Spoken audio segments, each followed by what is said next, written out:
Welcome to Mingus Marauder football here on the road in Flagstaff. The Mingus Marauders taking on the Flagstaff Eagles at Coconino High School here at Cromer Field. This is going to be a good matchup. Both teams looking for a win, desperate for a win. 1-4 coming into this ball game. And this is a battle of teams that we've said for years and years. Forget the records, throw out the records. These teams could be 9-0 and 1-9, and unfortunately they're both 1-4 right now. But this is a bloodbath. It always is. These two teams do not like each other, and this is going to be one of the best games of the year.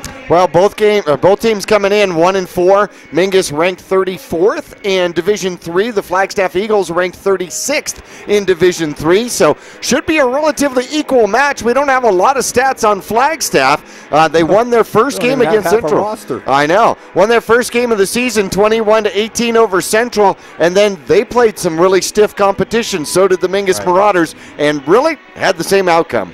Yeah, neither team's been able to get themselves going so far this year. We'll see if Mingus can figure it out here tonight. Trying to get the ball down the field and into the end zone has been a problem for this Marauder offense. Let's see if they've been able to figure it out here against a Flagstaff Eagle team that is obviously a team that gives up points. So the Marauders should be able to get things rolling here tonight. We hope they're able to get themselves on a winning streak. Get a win here tonight, looking into next week and see if we can keep this thing rolling a little bit. All right, fans, you see the Marauder cheerleaders out on the field there for those of you watching action on our TV broadcast throughout the week. And we'd like to thank you for tuning in. We'll talk to you here in just a couple of minutes as we're going to take a break right now. We'll be back with the Vinny's Pizza pregame report. We'll be back to Coconino High School Marauder football coming up after this. Digitel, a Verizon premium wireless retailer. Come in today for the latest from America's largest and most reliable wireless network, including nationwide unlimited talk from Motorola, LG, Samsung, Apple, and HTC. Find Digitel, your local Verizon premium wireless retailer, in the Flagstaff Mall, in Cottonwood at 960 South Main Street, in Payson at 401 North Beeline Highway, in Prescott Valley at the Glassford Hill Marketplace, and in Prescott with locations in the Prescott Gateway Mall and the shops at Prescott Gateway. The Suzy Q Market is the most convenient stop for road trips, with 1,500 beverage selections and plenty of snacks. And save on Texaco fuel with your Safeway Rewards card. The Suzy Q drive-thru window is the most convenient way to pick up those essentials on the way home. Road trips start here. With something for everyone. At the Suzy Q Market. Remember, please shop local first. Go Marauders! Taylor Waste has been voted the #1 residential garbage service 11 years in a row in Cottonwood and 7 years in a row in Sedona. Why? Because Taylor Waste always offers dependable and efficient garbage service and clean, eco-friendly curbside recycling and positive customer service. Taylor Waste offers a separate recycling container, and our recycling program is clean rather than commingled with garbage. To start service, call your locally owned Taylor Waste, dedicated to providing service tailored to your needs. You'll get more miles for your money at Reese's Tire and Automotive Tire Pros. It starts with matching the right tire for you, your vehicle, and driving habits. And continues with expert brake, alignment, and warranty services to extend the life and performance of your vehicle. And to serve you better, we now offer King Cobra custom exhaust systems. Find out more about our nationwide warranty at reesestire.com.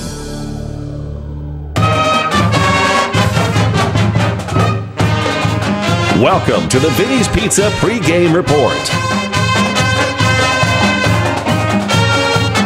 Call Vinny's now at 646-3333 and have pasta, subs, or specialty pizza delivered right away. Don't forget the garlic knots and wings. Now let's head back live to the press box. Here's Zach Calandra. Back at Cromer Field, Flagstaff Eagles hosting the Mingus Marauders tonight. It's supposed to be in the Dome, JB, but they moved over here to Cromer Field because there's some Phoenix Suns team or something that's going to be tearing it up in the Dome here over the weekend, and we're glad to see them back, and this is going to be an exciting year for the Suns. But nonetheless, we are at Cromer Field, a turf field here at Coconino High School, and both teams are ready to go into battle here tonight, and there's a payback game again for the Marauders. As we talked about, there's a big rivalry game. You don't wear green at Mingus, the beat flag stuff going on all week long, and the Eagles beat the Marauders last year. As a matter of fact, it was homecoming at Mingus High School last year. And the Marauders, I think, have got that in the back of their mind. They want to come out and take it to these Eagles here tonight. Well, it was 24-14. And Mingus in that game last year at halftime was actually leading 8-7. And then it got away from us here in the second half. So that one kind of fell the wrong way for the Mingus Marauders last year. Now, last week, the Mingus Marauders ran up against Bradshaw. And Bradshaw, when they reloaded for the 2014 season, they had some specialty bullets in that one. Another Audsley, Sorellis, which is just overpowering with the run game, and Bradshaw was a greatly improved Bears team from last year, beating Mingus last week at home 34-14. Yeah, and Swirls last week, Jackie, he was too much. 230-pound fullback, was just powering through the line. Herb Tiffany at 150 pounds had at least 10 solo tackles on this kid, giving up 80 pounds. So give it up to Tiffany, man. It's a tough kid out there. Bad news for everybody else in the section. There's another one of these Swirls guy who apparently is really good on their freshman team, and they're going to have these big fullbacks for a while. So the Marauders are going to have that to deal with here over the next couple of years. Well, the Flagstaff Eagles graduated most of their players from last year. You look up and down, the semblance of a roster that we have received from them, and very few seniors, a lot of underclassmen. So the Flagstaff Eagles are in a big rebuilding year here, trying to discover and find themselves as well. So it'll be interesting. Do want to remind you that if you call 646-3333, that's Vinny's Pizza, you can have pizza delivered well before halftime of this game. Way before. Way before. All right, fans, all the fans here are in their hoodies and their jackets. It is fall weather, or football weather here in Flagstaff, and should be a great game here tonight, Jackie. We have an injury report that we need to get to, so we need to talk about that a little bit, and I think we'll let you roll into that. Well, Northern Arizona Rehabilitation and Fitness, of course, they're on Willard in the 89A bypass. Beautiful building out there, and if you've got a little hitch in your giddy-up, go see them, and they'll help you out with a lot of things, and whether it's shoulders, knees, hips, finger joints, shoulders, yes. Maybe even backs, I don't know, something along those lines. But go see them, and they'll help you through physical therapy. They'll help you figure out what might be going wrong. They can even help you get an appointment with a doctor if you need to see somebody because something's really serious. So Northern Arizona Rehabilitation and Fitness, we thank them for being our injury report sponsor. And unfortunately, Zach Simmons is not going to be with us for the rest of the year, ending up with surgery required on not one but both shoulders. Well, only one for now. They did one now. Fortunately for Zach Simmons, he's an athletic kid. He's in great shape. They thought there was going to take a 3-month recovery period before they did the second surgery, with him being in such great shape. It's only a 2-month recovery period, and they think they're going to be able to do the next surgery. So that's good. He'll be ready to go when spring ball comes around again. A bone chip in his shoulder. He's going to be all right, and we're glad to hear that the first one was very successful, and hopefully everything goes well with the second one. A non-injury for the Mingus Marauders coming back. Javin Housel's coming back tonight for the first time this season. So we lose one of the big players, and we may be getting another dynamic player back. Well, that'll be fantastic. We are certainly going to miss Simmons' size, his ability to play tight end, catch the ball, his defense. He was amongst the leaders for the Mingus Marauders in tackles. So Javin's going to have some big shoes to fill if he's going to try to fill that spot. You don't replace big kids like that. The Marauders don't have many of them, and that's one that they're going to miss. But fortunately, he's only a junior, so Simmons is going to get healthy. He's going to come back next year for his senior year and needs to be ready to go, and the Marauders are going to be happy about that. All right, fans, let's take another break here during our pregame report. We are at Cromer Field on the campus of Coconino High School against the Flagstaff Eagles here in Flag. We'll be back with the rest of the pregame show and the kickoff, which is coming up shortly. Stick around.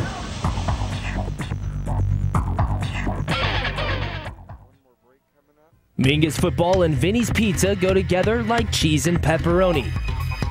Order from the sub or pasta menu, or take home a specialty hand-tossed Vinny's Pizza. Give in to the temptation of Vinny's famous garlic knots and wings. Dine in or delivery for Vinny's New York Chef Pizza. Easy to find in the Clemenceau building near 6th Street and the 89A bypass in Cottonwood. It's the dawn of a new era in healthcare here in the Verde Valley. Spectrum Healthcare introduces whole person care for the mind, for the body, for all of you. With the opening of our new integrated care facility at 651 West Mingus Avenue in Cottonwood, Spectrum Healthcare now offers primary care, behavioral health, and pharmacy, all in one location. For primary medical care, for help with mental health and substance use disorders, for whole person health care, call Spectrum Healthcare, 634-2236. People often refer to Larry Green Chevrolet as the people place. Keeping that reputation is a priority in the community and with every customer that comes through the door. If you're on the market for a new or pre-owned car, truck, van, or SUV, you'll find their selection extensive and their sales team professional and courteous. You can also count on excellent after-sales service. Visit Larry Green Chevrolet on Highway 260 next to Walmart in Cottonwood. Your local Cottonwood Taco Bell has what you're craving for just $1. Shredded chicken mini quesadillas, spicy potato soft taco, spicy tostada, just a part of the new $1 cravings menu at your Cottonwood Taco Bell. Convenient hours, drive-through, and open late every night. Visit your local Taco Bell on Highway 89A and Cove Parkway in Cottonwood. Taco Bell. Live Moss. Pond Palace offers a wide selection of jewelry, electronics, musical instruments, firearms, and much more. And if you need money for that unforeseen financial burden, Tanner, Natalie, or Rob can get you a loan using your valuable items and collectibles. Scrap gold, silver, jewelry, guns, and electronics are all accepted. Visit Pond Palace on Calvary Way at 89A in the Dome Building, open 6 days a week, and online at pondpalaceaz.com.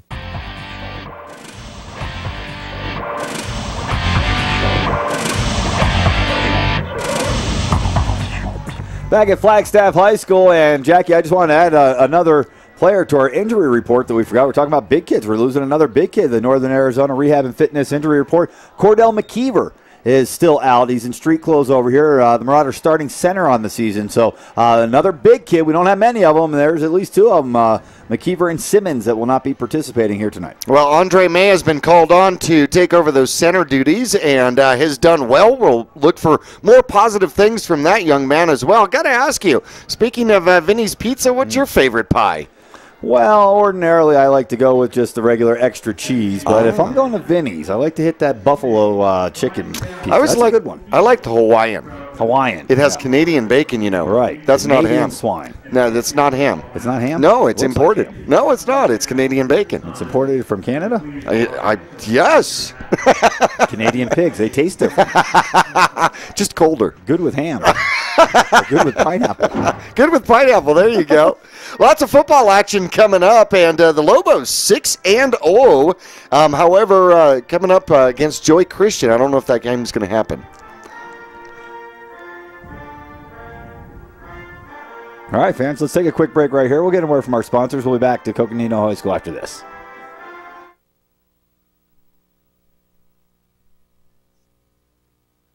Two things we can count on every year. A new set of tax rules and great weather here in northern Arizona. Jackson Hewitt Tax Service, locally owned and operated by Lewis Rice since 1997, is here for you all year long. Your neighborhood Jackson Hewitt Tax Office will help you in all of your taxing situations. Electronic filing is always free with your tax preparation at Jackson Hewitt Tax Service. Get more in return. Call 1-800-234-1040 for an office near you. It's time for the year's best deals on the industry's best-selling machines during the Polaris Factory Authorized Clearance. Rebates up to $1,000 and financing as low as 2.99% on machines built to tackle your off-road passions. Hurry to your Polaris dealer today. Deals this good won't last long. Huge rebates and incredible financing going on now during the Polaris Factory Authorized Clearance. Visit Cottonwood Motorsports at Route 260 and Western Drive.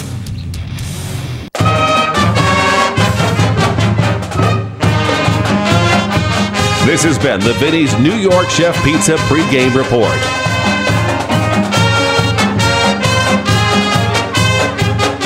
Order for pickup or delivery tonight. Call 646-3333.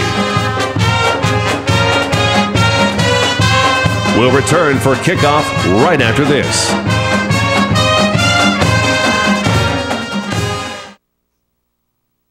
Mingus football and Vinny's Pizza go together like cheese and pepperoni.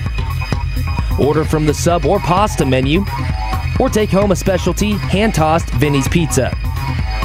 Give in to the temptation of Vinny's famous garlic knots and wings. Dine in or delivery for Vinny's New York Chef Pizza. Easy to find in the Clemenceau building near 6th Street and the 89A bypass in Cottonwood.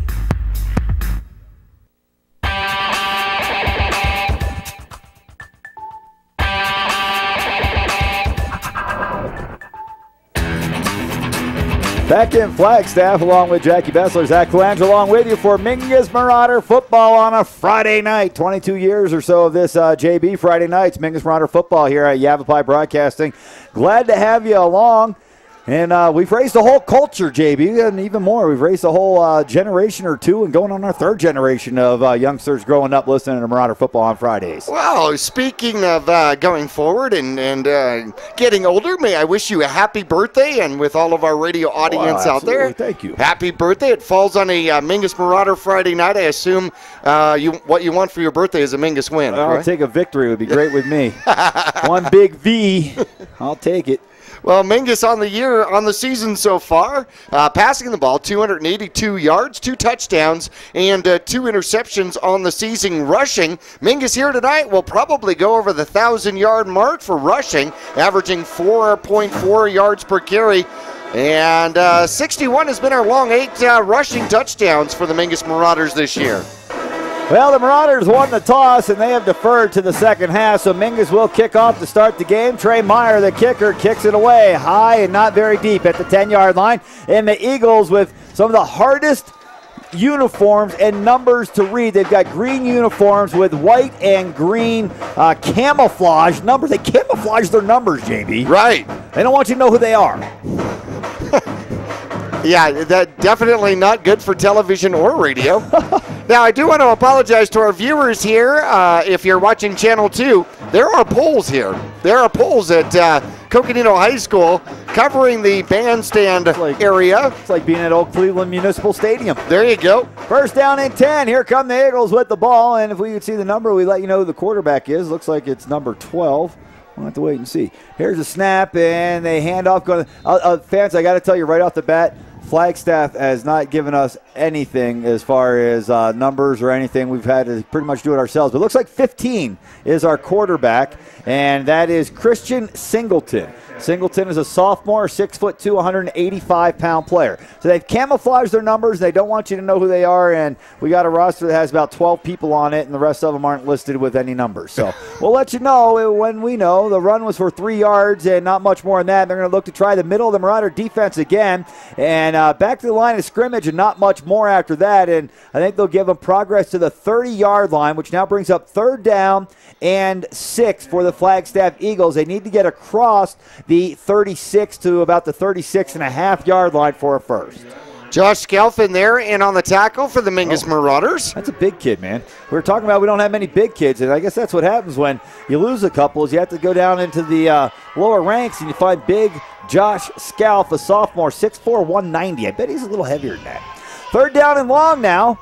3rd and 6 for the Eagles, and they'll fake the handoff. Quarterback flushed out of the pocket, and he's sacked for a loss of about 7 or 8 yards. It looks like it's 21 for the Marauders getting in there, making the play. Pete Kelly comes flying in from the right side of the Marauder defense and sacks the quarterback for a loss of about 7 yards and brings up 4th down now and 12, maybe 13.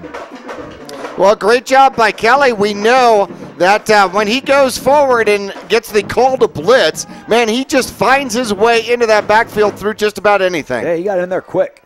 Eagles will look to punt it away, pinned deep in their own territory. Marauder defense did what you're supposed to do. Oh, high snap, controlled by the punter, nearly blocked. High, short punt, and the Marauders will get away. It bounces on the 50-yard line, takes an Eagle bounce and out of bounds at the 44. Well, the Mingus Marauders did what they wanted. They deferred to the second half, pinned them 3 and out. Now they have the ball out near midfield to start their opening drive of the game. Marauders were looking to get on top early here today, Jackie. Put the Eagles on their heels and see if they can coast to a victory like they did against North. Well, with that sack, Pete Kelly will take the sack leadership for the Mingus Marauders. I believe he's now got 3.5 sacks on the season. It's another youngster, a junior, an underclassman, 5'9", 165 pounds, Kelly. First down and 10, Mingus. Jordan Upham, the Marauder quarterback, set under center, takes a snap, and he's going to run to the right side in between the guard and the tackle on the right, and he's got 4 yards. And out to the 40, well, they're going to mark him at the 48-yard line, so a gain of about 4 yards. Brings up 2nd down and 6 for the Marauders. Well, they set us up shop in the press box, but right in front of the Flagstaff band, so you're going to get all the flavor of the game tonight. Nice and loud here tonight, and their band director told them you're not allowed to sit down the whole game. That guy holding that big old drum down here in front of us, he's shaking his head. Yeah, no kidding. I don't get to sit down. Second down and 6. Marauders man in motion. Pitch going right and off to the right sideline. Caught at the 50 and dragged up. Now a flag comes flying in from way back in the secondary, way after the play. Run by the Marauders. Tristan Clark that time. And he had about 4 or 5 yards before being dragged down from behind onto the Flagstaff side of the field. But like we said, the yellow is on the turf, and it's going to be a hold on the Marauders, I think is what he called. Way down the field in the secondary, and the flag came in way after the tackle was made. Huh, that had to have been a receiver downfield blocking or something along those lines, but they're going to mark it from the point of the run. And the tackle out there, Monte Albert for the Flagstaff Eagles, if we caught his number correctly. So they pull 10 yards off of the play. It remains second down, but now instead of second down and 6, it's second down and about 13. As they mark the 10 yards from where the player was down, which doesn't make any sense. Second down play. Wing formation, man in motion from right to left. Here's a pitch coming to the left-hand side. It's to Javin Helsel. Helsel gets to the corner and he's gone. To the 30, to the 20. Helsel racing down the sideline. Caught from behind and tackled just shy of the end zone. He's down at the half-yard line. They're marking him just shy of the end zone, inside the 1. First carry of the season for the senior, Javin Helsel, and he takes it about 55 yards or more and has the Marauders set up first down and goal inside the 1. And here comes the Marauders battering ram, and that's who is it coming into the game? There's 21, Pete Kelly in the backfield. No, it's not. It's going to be Orlando Machado, 22, in the backfield here for the Marauders. And looking for the snap. There it is. And Upham's going to keep it himself, and it looks like he's in, and he is. Touchdown, Mingus. 8:48 left on the clock. Opening quarter. The Marauders pin them deep on the opening possession, get the ball, and march down the field for a score on their opening drive. And it was a big run by Javin Helsel, and then finished off by Upham, following Machado into the hole. Fantastic job by the Marauders there. Here's the extra point attempt. It's up. Trey Meyer converts. It's good. 7-0. The Marauders lead. We'll be back with the Mingus kickoff coming up after this.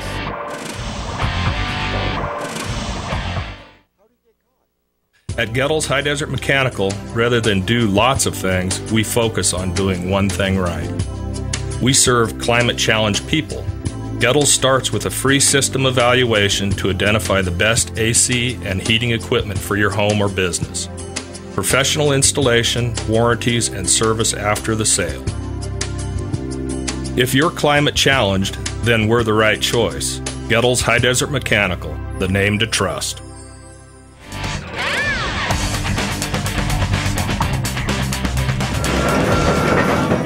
Back in Flagstaff, the Marauders kick off after scoring a touchdown on their opening drive. The return is out across the 25 to about the 28-yard line, but a flag comes flying in from behind the play, and that most likely is going to go on the return team, and it's going to back the Flagstaff Eagles up deep in their own territory. Well, Jackie, that's exactly how head coach Bob Young wrote it up. We'll win the toss. We'll take defense. We'll kick off, pin them deep on 3 and out, get the ball and score a touchdown. Absolutely. Well, Helsel now is leading the team in yards per carry. That's a good stat to lead the team in. Absolutely, right? However, he's not close in carries. No, not anywhere close in carries. 1 carry, 59 yards. That's a great average. And his touchdown percentage isn't that good. First down and 10 Eagles. They back them up as soon as they get the stick set. They haven't got the stick set yet, so they're not allowed to play. Well, they're going to let him play without the stick set. And it's a handoff coming to the right-hand side. The ball's loose. It's fumbled. The Marauders have it. It's Thagard going to the right. Thagard back to the middle. Thagard to the end zone. Touchdown, Mingus! How about that? Just like that, the Mingus Marauders defense forces a turnover, and Taylor Thagard jumps on the ball and returns it about 20 yards, maybe 15 yards for a touchdown, and the Marauders on top 13-0, 8:27 left to go here in the opening quarter of play. Here comes the sophomore Trey Meyer to attempt the extra point. Well, I'll get 22 yards on the fumble return for the touchdown. It was Zachary Olsen from the Flagstaff Eagles that coughed up the football on that one. He just laid on the turf out there, disgusted with himself. Marauders running a guy in the game here a little bit late. Now here comes another guy in late. These are linemen. Just now coming in the ball. Hey, move over. Let me get in there. And waiting for the snap. His quarterback Upham. Good snap, good hold. The kick is up, and the kick looks good, and it is good. The Marauders lead 14-0, 8:27. We're just 3.5 minutes into this ball game, folks. Mingus on top by 2 touchdowns. We'll be back after this.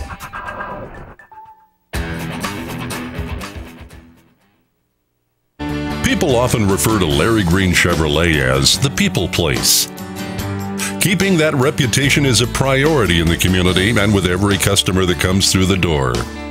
If you're on the market for a new or pre-owned car, truck, van, or SUV, you'll find their selection extensive and their sales team professional and courteous. You can also count on excellent after-sales service. Visit Larry Green Chevrolet on Highway 260 next to Walmart in Cottonwood.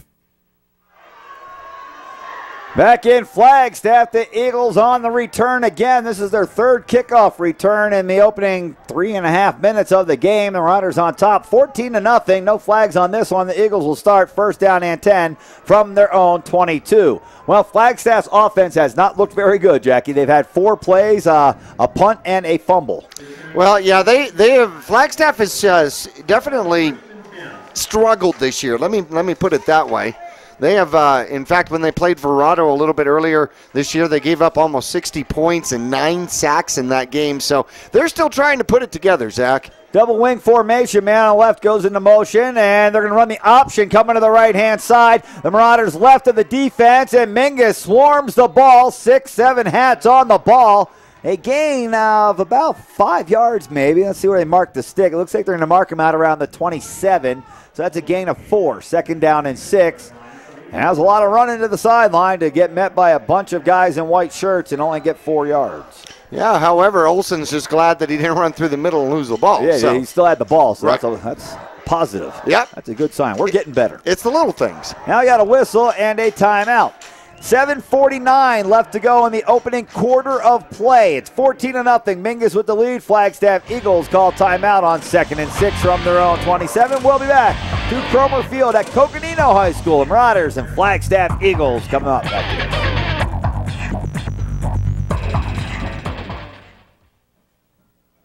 Since 1993, Rice Accounting has been assisting Verde Valley residents with their tax returns. A proud part of the National Jackson Hewitt Tax Service, Rice Accounting can prepare all state and federal returns. They can file electronically or prepare paper returns. They're open year-round to assist you with personal and business taxes, quarterlies, payroll, and account services. Please come on in to Rice Accounting Jackson Hewitt Tax Service.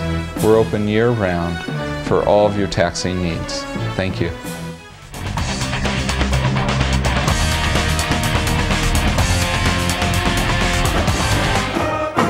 Back in Flagstaff, the Eagles were going to run a play, but they have to move back 5 yards first for an illegal motion, and now they've tried to run. Tried to run their 6th play, and they have a 3-and-out, a punt, a fumble, and a false start. It is 2nd down and 11 now. This is an inept offense, JB. Well, yeah, they've struggled, like I've said. Quarterback throws, hit as he throws, the reception's made, and then he breaks away for a moment. Finally tackled by a bunch of Marauders out at the 30-yard line. The catch was made that time by number 12, and number 12 is Tyler Collum that comes up with the catch. He's short of a first down. It's 3rd now, but 3rd and short, 3rd and about maybe 2.5, close to 3. Well, 13 yards on the reception. That's their biggest play from the line of scrimmage so far. And a big 3rd down for the Eagles. If they're not going to get blown out, they need to pick up a first down right here. Well, they've been shut out 3 times on the season. Prescott, Verado, and Peoria all shut them out. Here's a big 3rd down in 3 plays. Snap, handoff, going to the left-hand side. And after the second effort, and I think it was not so much a second effort, but just getting bulldozed by a lineman or 2 that came flying in there, got him an extra yard and a first down. Went to the right side of the Marauder defense that time. Found just enough. Pete Kelly in on the tackle for the Mingus Marauders. Just underway up in here at Flag, 14-0. Mingus with the lead. 6:50 left to go, opening quarter. First down and 10, Eagles. They'll fake the handoff, now running the option. The Marauders have it snuffed out in the backfield, and he's down for a loss. That time it was 21 with the carry. And if we can find out who that is, we'll let you know. 21 is Luis Castillo. And Castillo goes for a loss of about 4 yards. Brings up second down and 14. Well, fans, lots of Major League Baseball playoff action going on right now. Yeah, how about those Cardinals coming back, huh? Wow, the Cardinals were trailing the Dodgers 6-1, and now at the end of the 7th at least, they are up 10-6. It's in the bottom of the 8th now. It's 10-6. St. Louis, or 10-8. They're updating it all. Now we're in the top of the 9th. It's 10-8. In the top of the 9th, the Cardinals leading the Dodgers. In the bottom of the 2nd inning, Kansas City is leading the Los Angeles Angels 1-0. Earlier today, the Giants go on the road to Washington and beat the Nationals 3-2. And the Orioles come back in the bottom of the 8th inning to take the lead and then close it out in the 9th, 7-6 over the Detroit Tigers. Baltimore up 2-0. Well, out here from the defensive tackle position, Skelf gets credited for another tackle.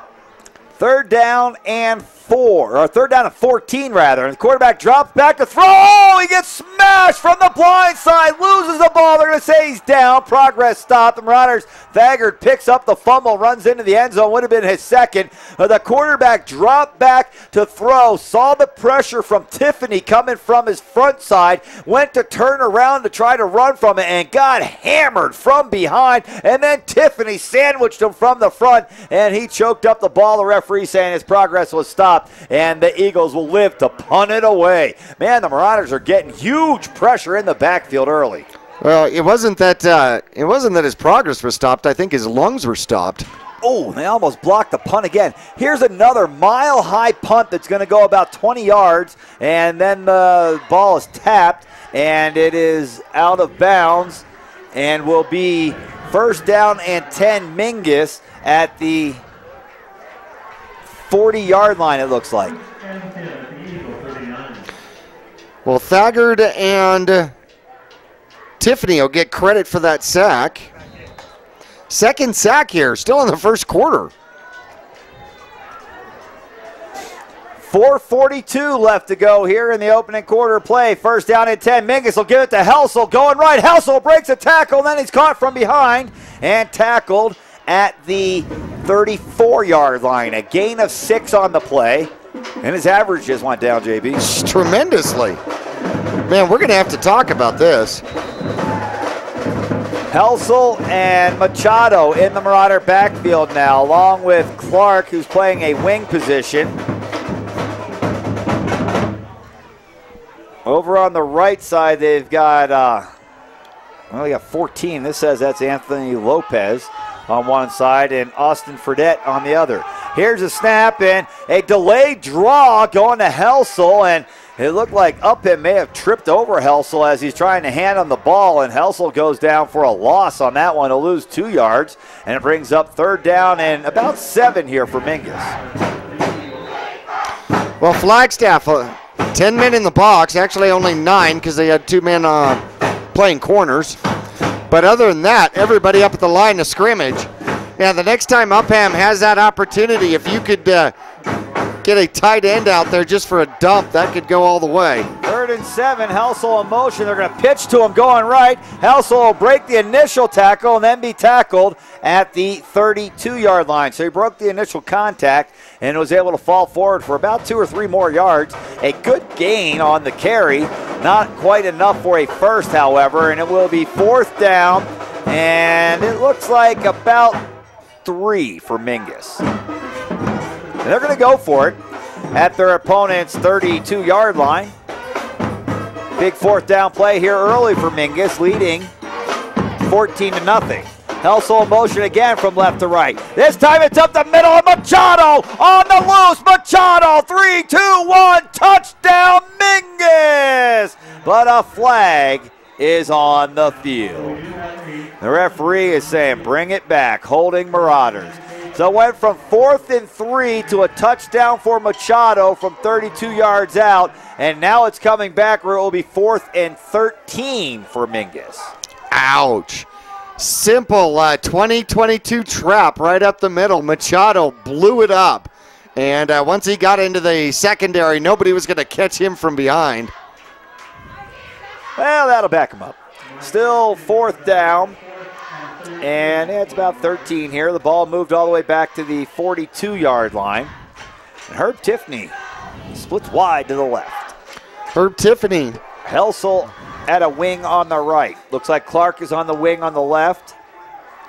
And Machado, the fullback. Set under center.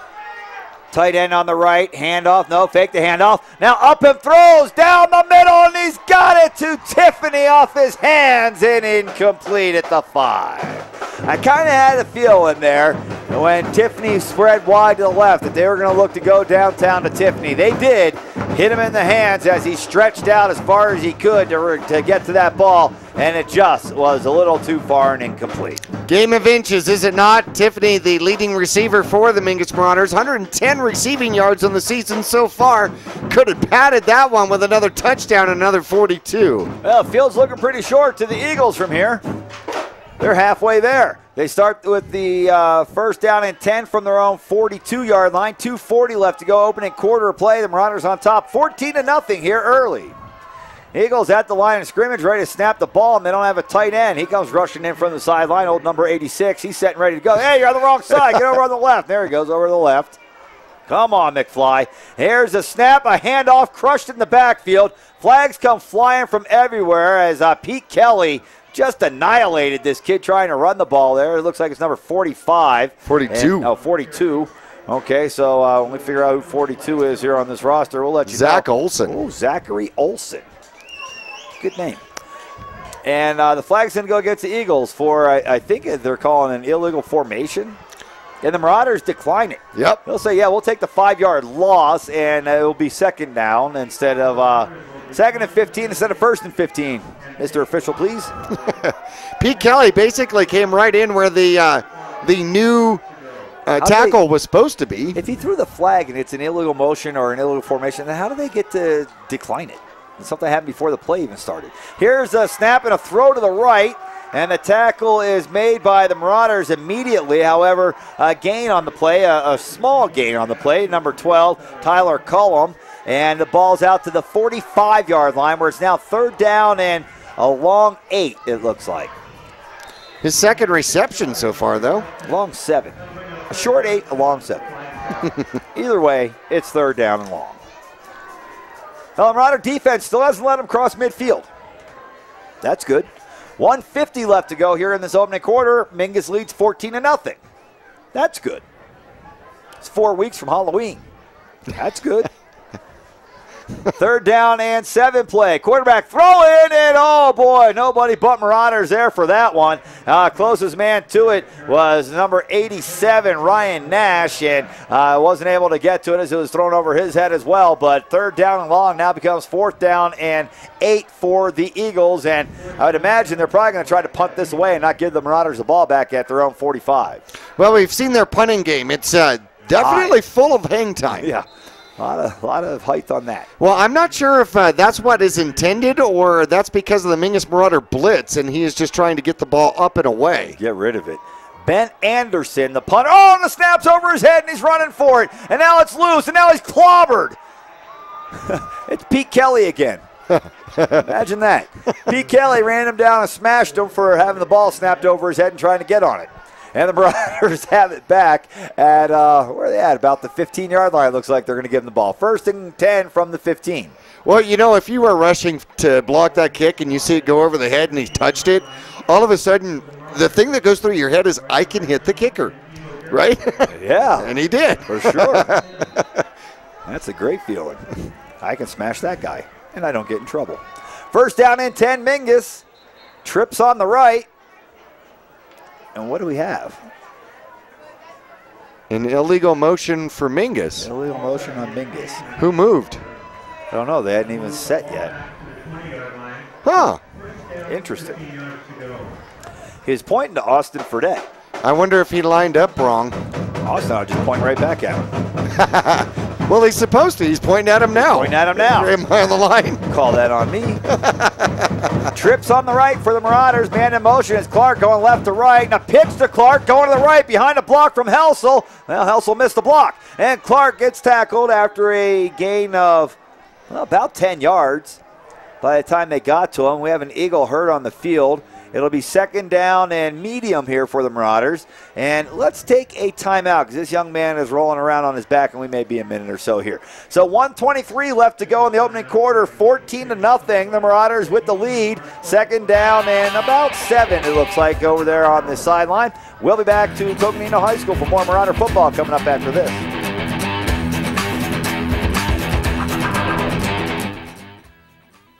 Mingus football and Vinny's Pizza go together like cheese and pepperoni. Order from the sub or pasta menu, or take home a specialty hand-tossed Vinny's Pizza. Give in to the temptation of Vinny's famous garlic knots and wings. Dine in or delivery for Vinny's New York Chef Pizza. Easy to find in the Clemenceau building near 6th Street and the 89A bypass in Cottonwood.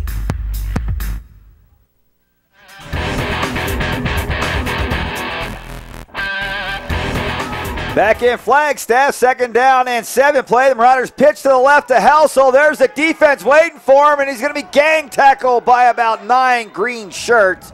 And Flagstaff had that one sniffed out, JB. They pitched that ball left to Helsel, and the Flagstaff Eagles all went to the left. Well, they tried to cut it back. I'm not exactly sure why. Helsel has shown the speed to get to the outside and around the corner. I think that was the better option than putting the brakes on right there. It's third down and 10. Should the Marauders not pick up a first down, and you think they're going to bring out the kicker? We've seen him make them from here. Trey Myers made a field goal earlier in the year. I believe it was in their only win against North. JB nods in confirmation. Yes. Awaiting the snap. Upham, man in motion is Clark, and they're going to hand out the second man through. It's Tiffany. And Tiffany not finding much room to run there between the tackles. And they'll be knocked down for a gain of 2. Bringing up fourth down for Mingus. And let's see, do they run the kicker out there? So far, no number 19 running on the field. Well, Meyer is 1 for 1 in field goal attempts. Well, now we have players leaving the field, and Mingus, it's going to be the end of the quarter. Uh-huh. So that'll give the Marauders a chance to talk about it. Right now it is 4th down and 8 for the Marauders with the ball at the 13-yard line of the Flagstaff Eagles. So you're looking at about a 30-yard field goal. We know Meyer can make them. He made one longer than that against North earlier this year. All right, well, that's the end of the opening quarter. We'll be back with second quarter action coming up. 14-0 Mingus. Talk to you soon. Digitel, a Verizon premium wireless retailer. Come in today for the latest from America's largest and most reliable wireless network, including nationwide unlimited talk from Motorola, LG, Samsung, Apple, and HTC. Find Digitel, your local Verizon premium wireless retailer, in the Flagstaff Mall, in Cottonwood at 960 South Main Street, in Payson at 401 North Beeline Highway, in Prescott Valley at the Glassford Hill Marketplace, and in Prescott with locations in the Prescott Gateway Mall and the shops at Prescott Gateway. Mingus football and Vinny's Pizza go together like cheese and pepperoni. Order from the sub or pasta menu, or take home a specialty hand-tossed Vinny's Pizza. Give in to the temptation of Vinny's famous garlic knots and wings. Dine in or delivery for Vinny's New York Chef Pizza. Easy to find in the Clemenceau building near 6th Street and the 89A bypass in Cottonwood.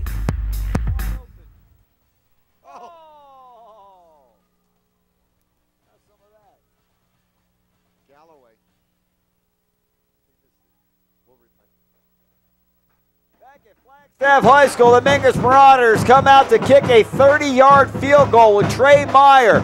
Upham pulls up the ball, rolls to his right, looking to fake it, throws to the end zone, finds Trevor Galloway deep in the corner of the end zone. The completion and touchdown. The Marauders lead it 20-0 with 11:53 left to go in the opening half. Extra point attempt up by Meyer is true, and the Marauders lead 21-0. 11:53 left. Second quarter action. We'll be back with the Marauder kickoff coming up after this.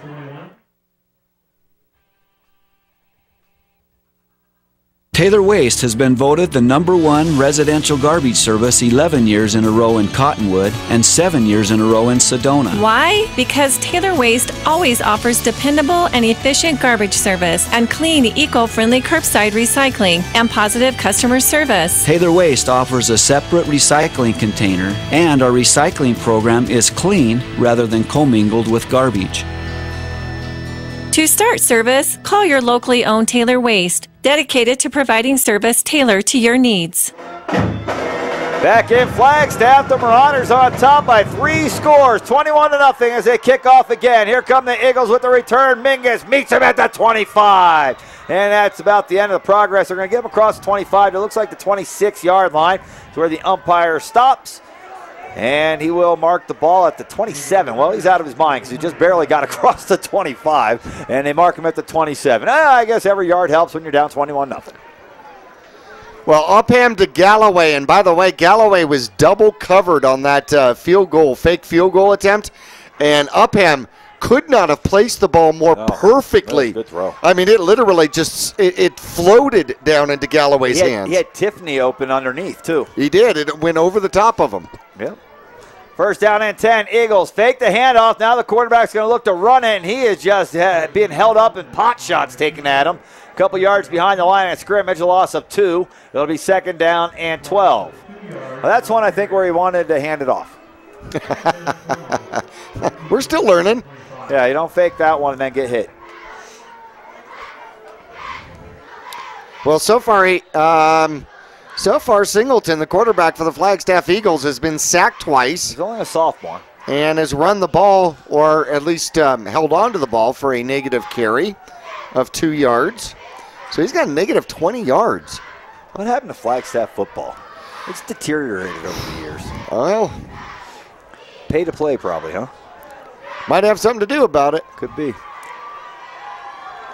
Second down and 12, and there's a flag. That's going to be delay a game. Flagstaff took forever to get their play out here. And it's delay a game. That'll back them up 5. So it's everything. I mean, it's the little things. It's the delay of game. It's the false starts. It's everything for this Flagstaff Eagles offense so far. Nothing has gone right. Fumbles, nothing. Sacks on the quarterback. They have not been able to do anything offensively, and it shows. We're a minute into the second quarter, and it's 21-0 Mingus. Second down and long. Quarterback throws over the middle, and he had a man open, but he bounced it about 2 yards in front of him, and falls incomplete. Coverage that time by the Marauders. Looks like it was number 16 with the coverage for Mingus that time. It was 16 or 19, so I'm going to go 16, Nathan Petty.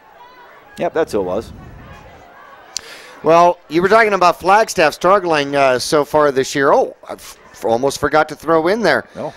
Coconino trailing Bradshaw Mountain 12-0 first quarter. Hey, Bradshaw didn't look too bad. No, Bradshaw looked good. They look pretty decent. Yeah. No, they've got a good squad going right now. Twins on the left, Twins on the right. Fullback behind the quarterback, third down and long. And a handoff up the middle. The draw goes nowhere. 3 yards to the 23-yard line, and it will now be fourth down and about 15 for the Eagles, who have done nothing offensively.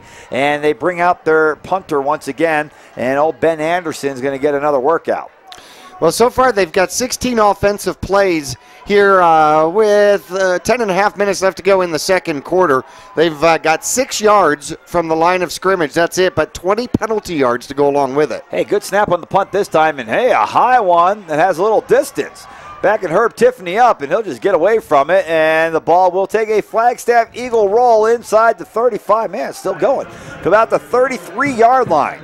That was a roll of about 10 yards or so there, JB, and the Marauders will have it with some room to work with to boost their offensive statistics. I told you this field slants from right to left. That ball rolled forever.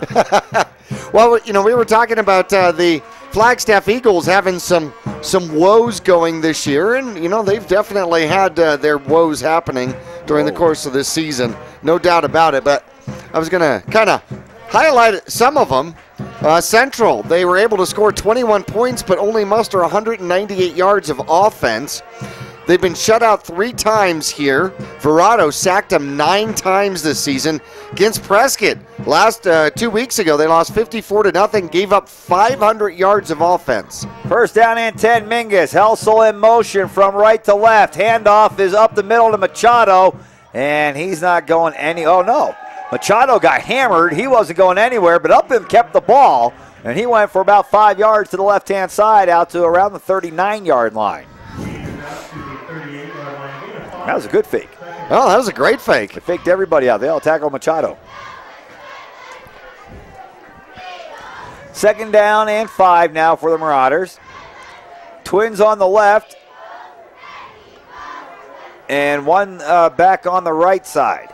He's in motion. It's Helsel. Here's a snap behind the pole. Can't even see. And it's going to be run up the middle. This time it is still going. Machado breaks out of the pack to the 30. Machado caught from behind and tackled at the 27-yard line. A huge run for Machado of about 27, 30 yards, and maybe even more than that. And Machado has the Marauders set up 1st down and 10 at the 27-yard line of the Flagstaff Eagles. 35 yards, and he was tackled twice. Remember, the only other touch he had in this game, he ran for a touchdown, and it got called back for the hold.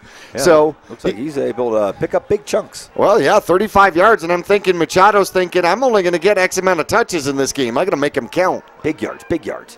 1st down and 10, Mingus working from the right hash mark, going from left to right across your radio dial. Back to Machado, to the outside, to the inside, to the end zone. Touchdown, Mingus! Orlando Machado takes the rock to the house, cut to the left, saw the defense coming, cut it back to the right, ran to the end zone, and the Marauders have their 4th touchdown of the opening half. 8:50 left to go in the 2nd quarter. Mingus on top, 27-0, and here comes Trey Meyer for the point after touchdown. Well, so far the Mingus Marauders have dominated on the offensive line, without a doubt. Upham the holder. Good snap, good hold. The kick is up, and the kick is good. The Marauders lead 28-0. We'll be back with the Mingus kickoff coming up after this.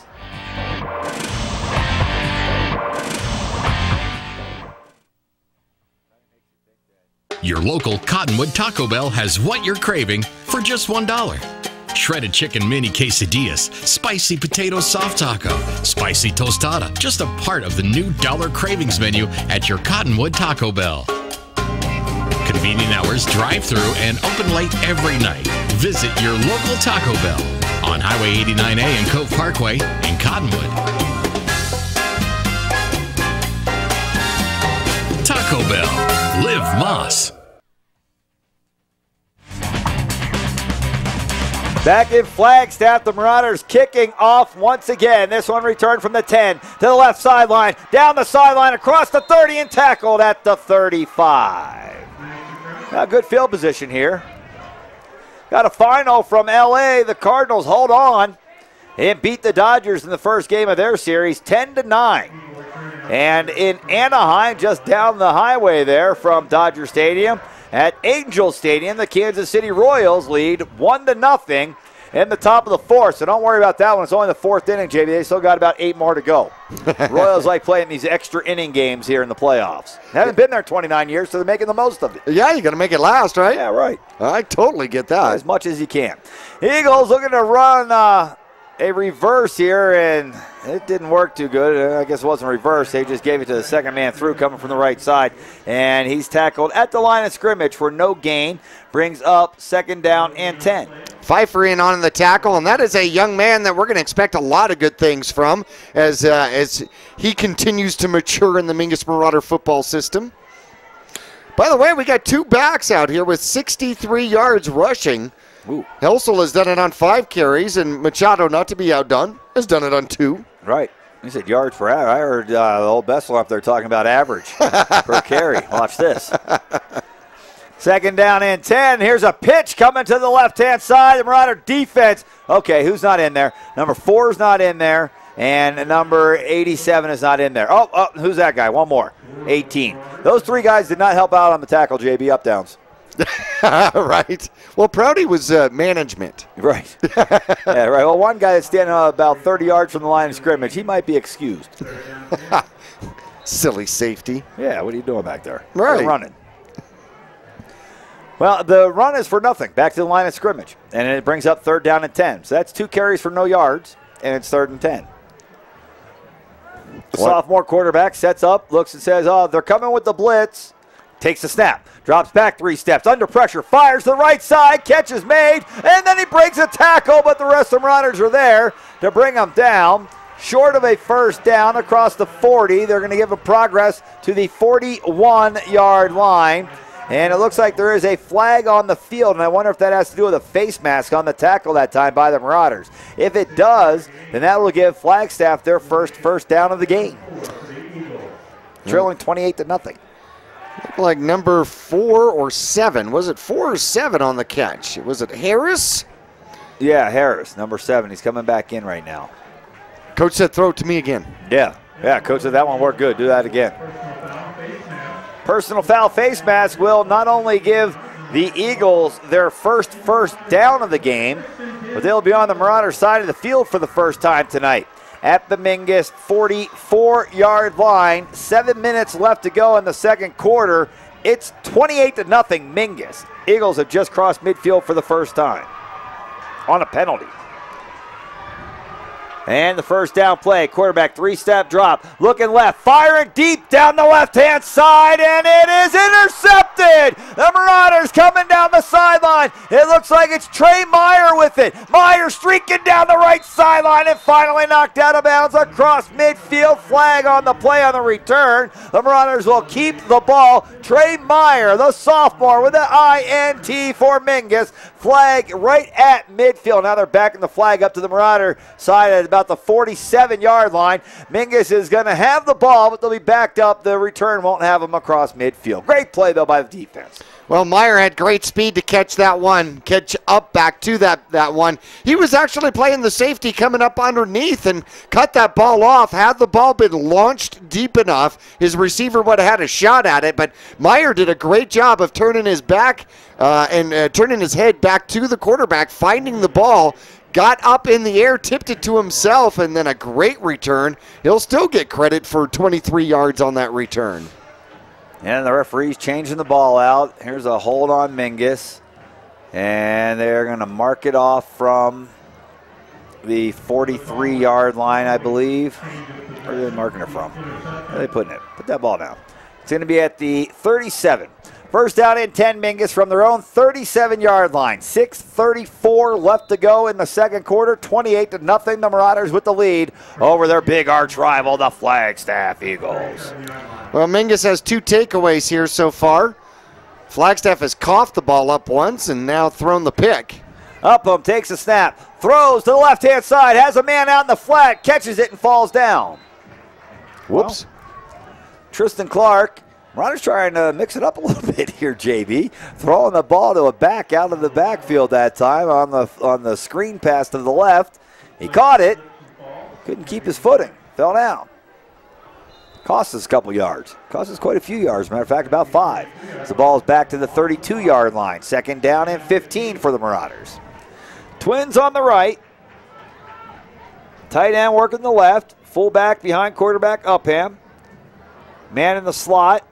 And the Marauders are going to throw deep down the middle. They've got it to Helsel. Catches it at the 40. A foot race to the 3, to the 2, to the 1. Touchdown, Mingus. 62 yards, 63 yards. The Marauders, Jordan Upham to Javin Helsel. Helsel caught it behind the defense when the foot race was on. He would not be caught until he hit the end zone. Marauders up 34-0. 5:45 left to go in the second quarter of play. Just pounding the Flagstaff Eagles into submission here early. Well, if I remember your birthday wish right, you said have Upham throw for 4 touchdowns. $1 million. $1 million. Oh, okay. Or Upham throw for 4 touchdowns. $1 million is what we're going for here. 5:45 left to go in the second quarter. The Marauders up 35-0, and we'll be back with the kickoff after this.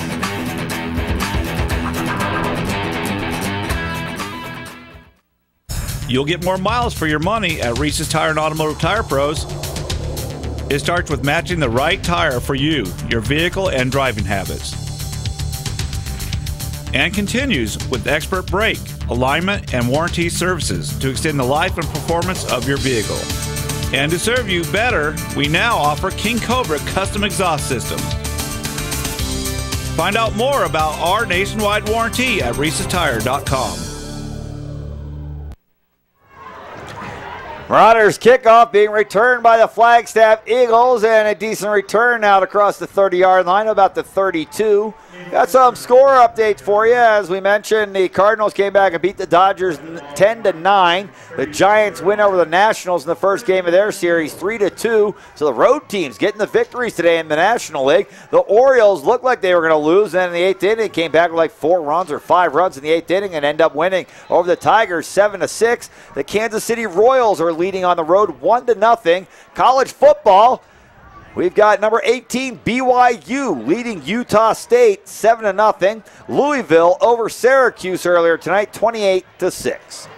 Eagles looking to run the ball, and they tried to run right and met by some resistance there by the Marauders. A gain of 2 on the play. Brings up 2nd down and 8 now for the Eagles. Hey, on the way down, you were talking about the undefeated Cottonwood Middle School Lobos and that Joy Christian game not going to happen? Yeah, not going to play Joy Christian on Tuesday, so fans who are looking to come out for that one, we will not be playing on Tuesday, so come on out and watch us practice. That's still fun. No, next Tuesday, the following Tuesday, we will be at home against Tempe Prep, which is going to be a pretty good ball game. The Cottonwood Lobos, CMS Lobos, are playing excellent football, JB. This is a team that is loaded with talent. These kids are fun. Head coach Mark Simmons has got them playing really well. Defensive coordinator Jose Zambala has got his defense playing spectacular. A real fun team to watch, putting up big-time points, scoring about 40 points a game, and we'd like to have people come out and check it out. Won't play this week because the team we were supposed to play canceled their season. Next week on Tuesday at home against Tempe Prep. That game's at 4 o'clock. Come on out and check it out. Well, the Cottonwood Panthers Saturday tomorrow, which would be the 4th of October. If you're watching television, this might be history. We'll be on the road for the 3rd time to Wickenburg this season. They're down in 9. Quarterback rolling left, looking to throw, fires it deep down the field. He's got a man. He makes the catch at the 20 and down at the 15-yard line. Well, the Marauders secondary was able to keep up with him, but not make the play defensively that time. And it goes for a huge gain and a first down. The Eagles got a first down on their own this time, folks. It wasn't by a penalty on the Marauders. And they're deep in Marauder territory inside the red zone at the 15. 53 yards in the air. That was a bomb. Oh, that was. Finally had an opportunity to, actually had some blocking and an opportunity to throw the ball. Now the Marauder defense is mad. First down and 10 play. Handoff going up the middle. And there's nothing happening up the middle right now against the Marauder defense for these Flagstaff Eagles. Run up there in the line. Looked like the first contact was made by Isaac Romero for the Marauders coming from that linebacker position. He just filled the hole there. Well, the time before that, the run up the middle before that, it was Levi Collins, and Olson came through that hole, bent down, took the ball, and then sat down on his butt, or was knocked down on his butt. Down, yeah. He unintentionally sat down on his butt. Unintentional sitting, yes. A loss of 1 on the last play brings up 2nd down and 11, and the Eagles will call their second timeout. 3:17 left to go here in the opening half. 35-0, the Marauders with the lead. And fans, there's plenty of action tomorrow if you want to come on out and watch the youngsters play. We've got plenty of football going on around northern Arizona here. Well, the Cottonwood Bears are home. They are 4-1. They'll be taking on Wickenburg, 3-1. That should be a good one, and that one will be in Cottonwood. The Cottonwood Colts, 2-3, will be on the road to meet Chino Valley, undefeated 5-0 in the Mighty Mites division. The Lobos, 4-1, will be at Chino, who is 1-4. And the Cottonwood Marauders trying to get back to even. They are 2-3, and they will host Wickenburg, who is 1-4, and that also maybe they can get back to 500. Yep, that'll also be in Cottonwood at CMS. It says Cottonwood Panthers versus Page Junior High. No, that's not correct. That was the original plan. Oh. But one thing that I have learned is our schedules. Don't go with the original plan? No, our schedules change almost weekly. Almost. Not exactly, but we're averaging close. Every 9.5 days. There you go. It's 2nd down and 11. The Eagles snap the play. Quarterback looked to run right, and then it was caught up, and he reversed it on a broken play. It looked like he wanted to go right, and there were too many white shirts over there. He reversed his course, went to the left-hand side, and picked up a couple yards. He's actually pretty close to a first inside the 10. They're going to mark him at about the 8-yard line, where it's now 3rd down and 2. That was actually their broken play, was their best rushing play of the game. Yeah, that was a good one.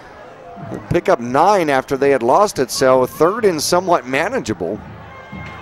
Marauders thinking shutout here, up 35-0, but they're in trouble if they don't stop them here.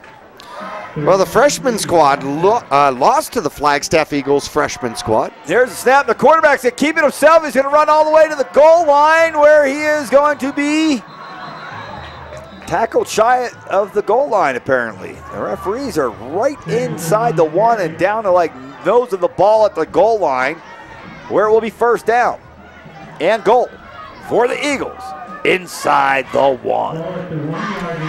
Christian Singleton, the quarterback for the Flagstaff Eagles, as we may have mentioned earlier, just a sophomore, but good size, 6'2", 185. So I'm sure Flagstaff is looking to build a squad around him for the upcoming years. Yeah. They'll find some guys to protect them.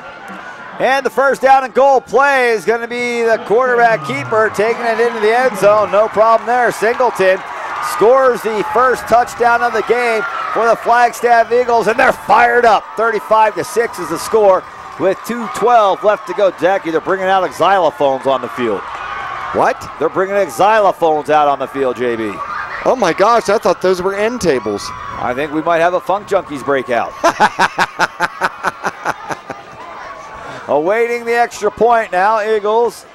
Awaiting a snap, good hold. Kick is blocked, but it still goes through somehow. Marauder got a hand on it and tipped it, but it still had enough mustard to get up over that yellow bar, and the Marauders' lead is shaved to 35-7. 2:12 left to go. Hey, we're going to see the Marauders return the ball here in just a minute. Come on back. We'll have the Marauders with the football after this.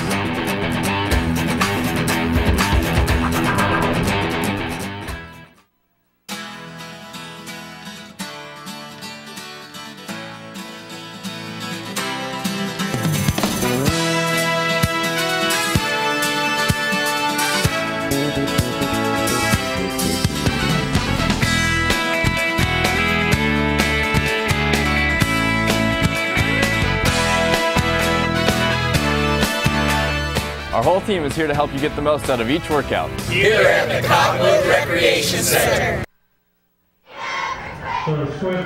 Back in Flagstaff, Arizona, and the onside kick attempt went right past the first guys on the line and right into the hands of Nathan Petty, who knocked it down, jumped on it, and saved possession for Mingus, who will start 1st down and 10 from their own 31-yard line. 2:10 left on the clock with 3 timeouts to work with. Marauders lead 35-7. Well, Mingus, 226 yards of offense. Wow. That's like a whole game for a couple games this year. I know. Mingus is definitely into it here tonight. 1st down and 10 play. Upham set under center. Man in motion is Clark.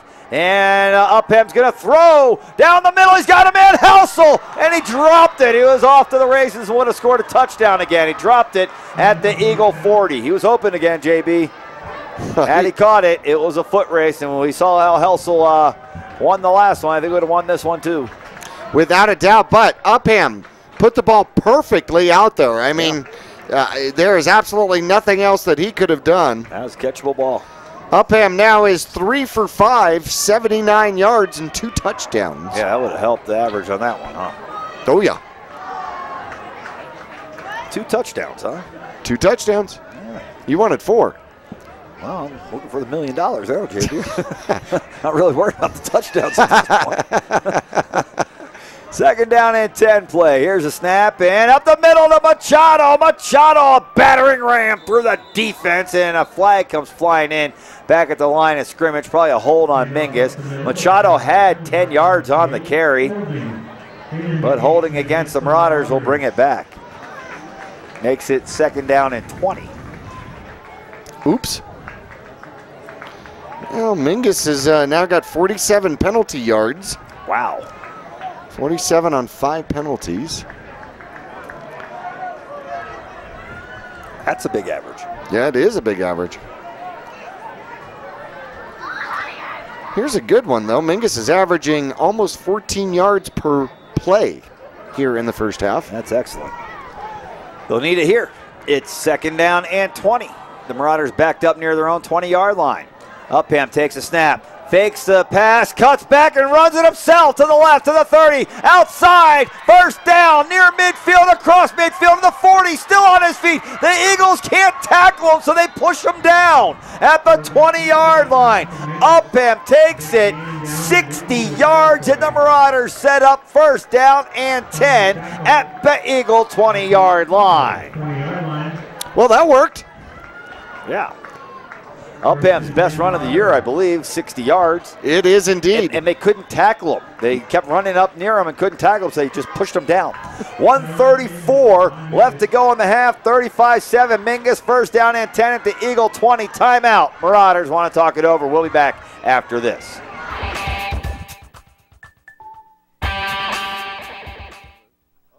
The Suzy Q Market is the most convenient stop for road trips, with 1,500 beverage selections and plenty of snacks. And save on Texaco fuel with your Safeway Rewards card. The Suzy Q drive-thru window is the most convenient way to pick up those essentials on the way home. Road trips start here. With something for everyone.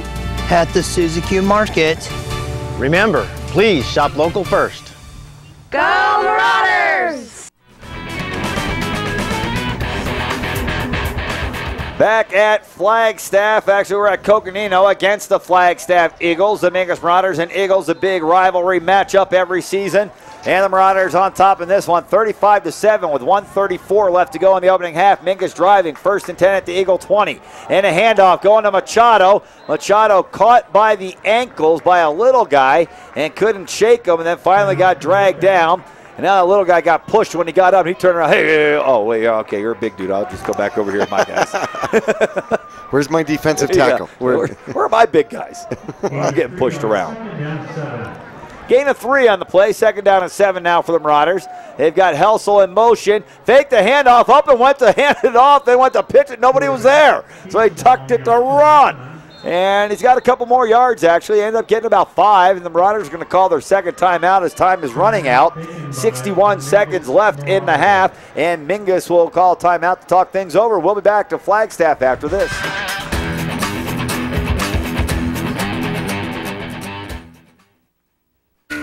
There's no room for hesitation. The best time to buy a victory is now. Get 0% APR for 5 years or rebates up to $2,000. And every motorcycle is equipped with a 5-year powertrain warranty. This is the Red Tag Rush Sales Event. Victory Motorcycles. Ride one and you'll own one.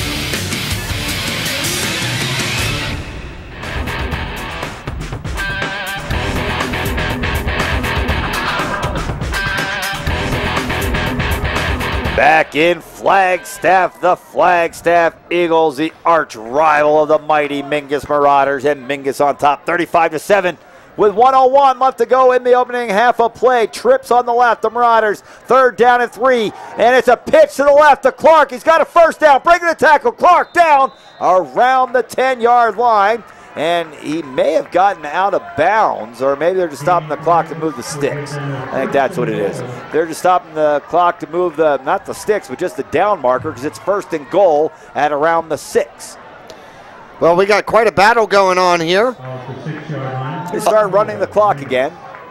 Marauders up to the line of scrimmage. Machado in the backfield, and they're going to throw up over the top, and it's a touchdown to Galloway. The tight end dump pass. Galloway's got his 2nd touchdown of the night, one on a fake field goal, and this one on a tight end dump, and the Marauders extend the lead 41-7 with 44 seconds left to go in the opening half of play. And here comes Trey Meyer in to attempt the extra point. He's been perfect this year. Well, Galloway, 2 touches, 2 receptions, 2 touchdowns. Yeah, great average. Here's the extra point attempt. It is up, and it is good. 42-7 with 44 seconds left to go in the opening half. Fans, remember, the Marauders will receive the ball to start the 2nd half of play and should be in good shape when that comes around.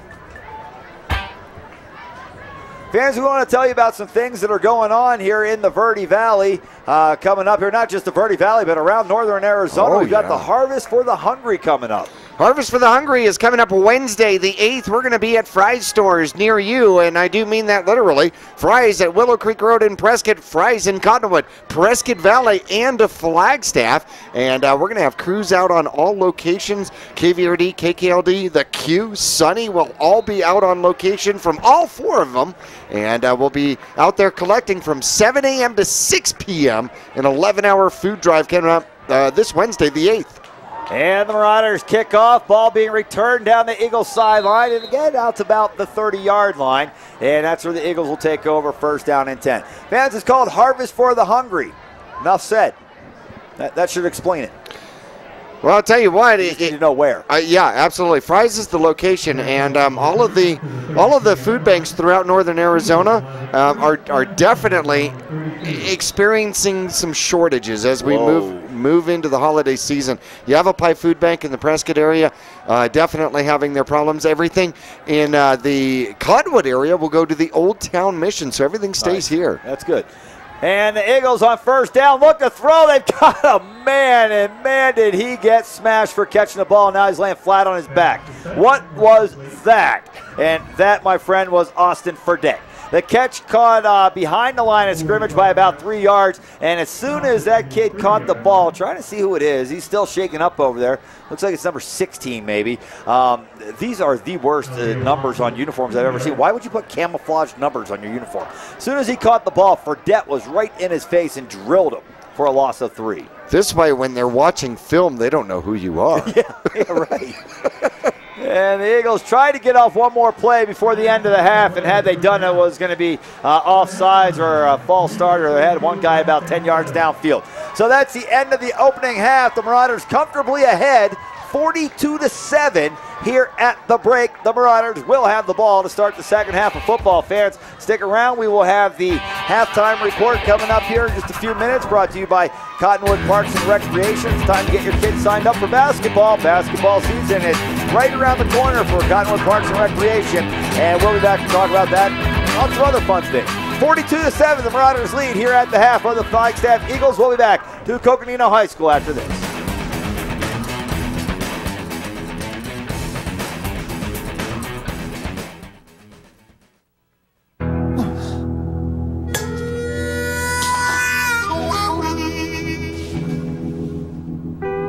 Get caught buzz driving, and you could do some hard time. Craig, knock it off. Sorry, Mom. It could cost you around $10,000 in fines, legal fees, and increased insurance rates. And that could set you back a few years. Buzzed, busted, and broke. Because buzz driving is drunk driving. Digitel, a Verizon premium wireless retailer. Come in today for the latest from America's largest and most reliable wireless network, including nationwide unlimited talk from Motorola, LG, Samsung, Apple, and HTC. Find Digitel, your local Verizon premium wireless retailer, in the Flagstaff Mall, in Cottonwood at 960 South Main Street, in Payson at 401 North Beeline Highway, in Prescott Valley at the Glassford Hill Marketplace, and in Prescott with locations in the Prescott Gateway Mall and the shops at Prescott Gateway. The Suzy Q Market is the most convenient stop for road trips, with 1,500 beverage selections and plenty of snacks. And save on Texaco fuel with your Safeway Rewards card. The Suzy Q drive-thru window is the most convenient way to pick up those essentials on the way home. Road trips start here. With something for everyone. At the Suzy Q Market. Remember, please shop local first. Go Marauders! Taylor Waste has been voted the #1 residential garbage service 11 years in a row in Cottonwood and 7 years in a row in Sedona. Why? Because Taylor Waste always offers dependable and efficient garbage service and clean, eco-friendly curbside recycling and positive customer service. Taylor Waste offers a separate recycling container, and our recycling program is clean rather than commingled with garbage. To start service, call your locally owned Taylor Waste, dedicated to providing service tailored to your needs.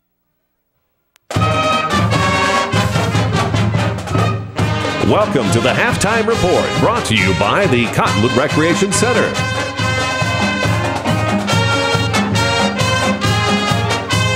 In just a moment, we'll have a recap of the first half, including Marauder highlights, scores, and stats, plus an update on what's new and coming up at the Cottonwood Recreation Center. Let's head back live to the press box. Here's Zach Calandra.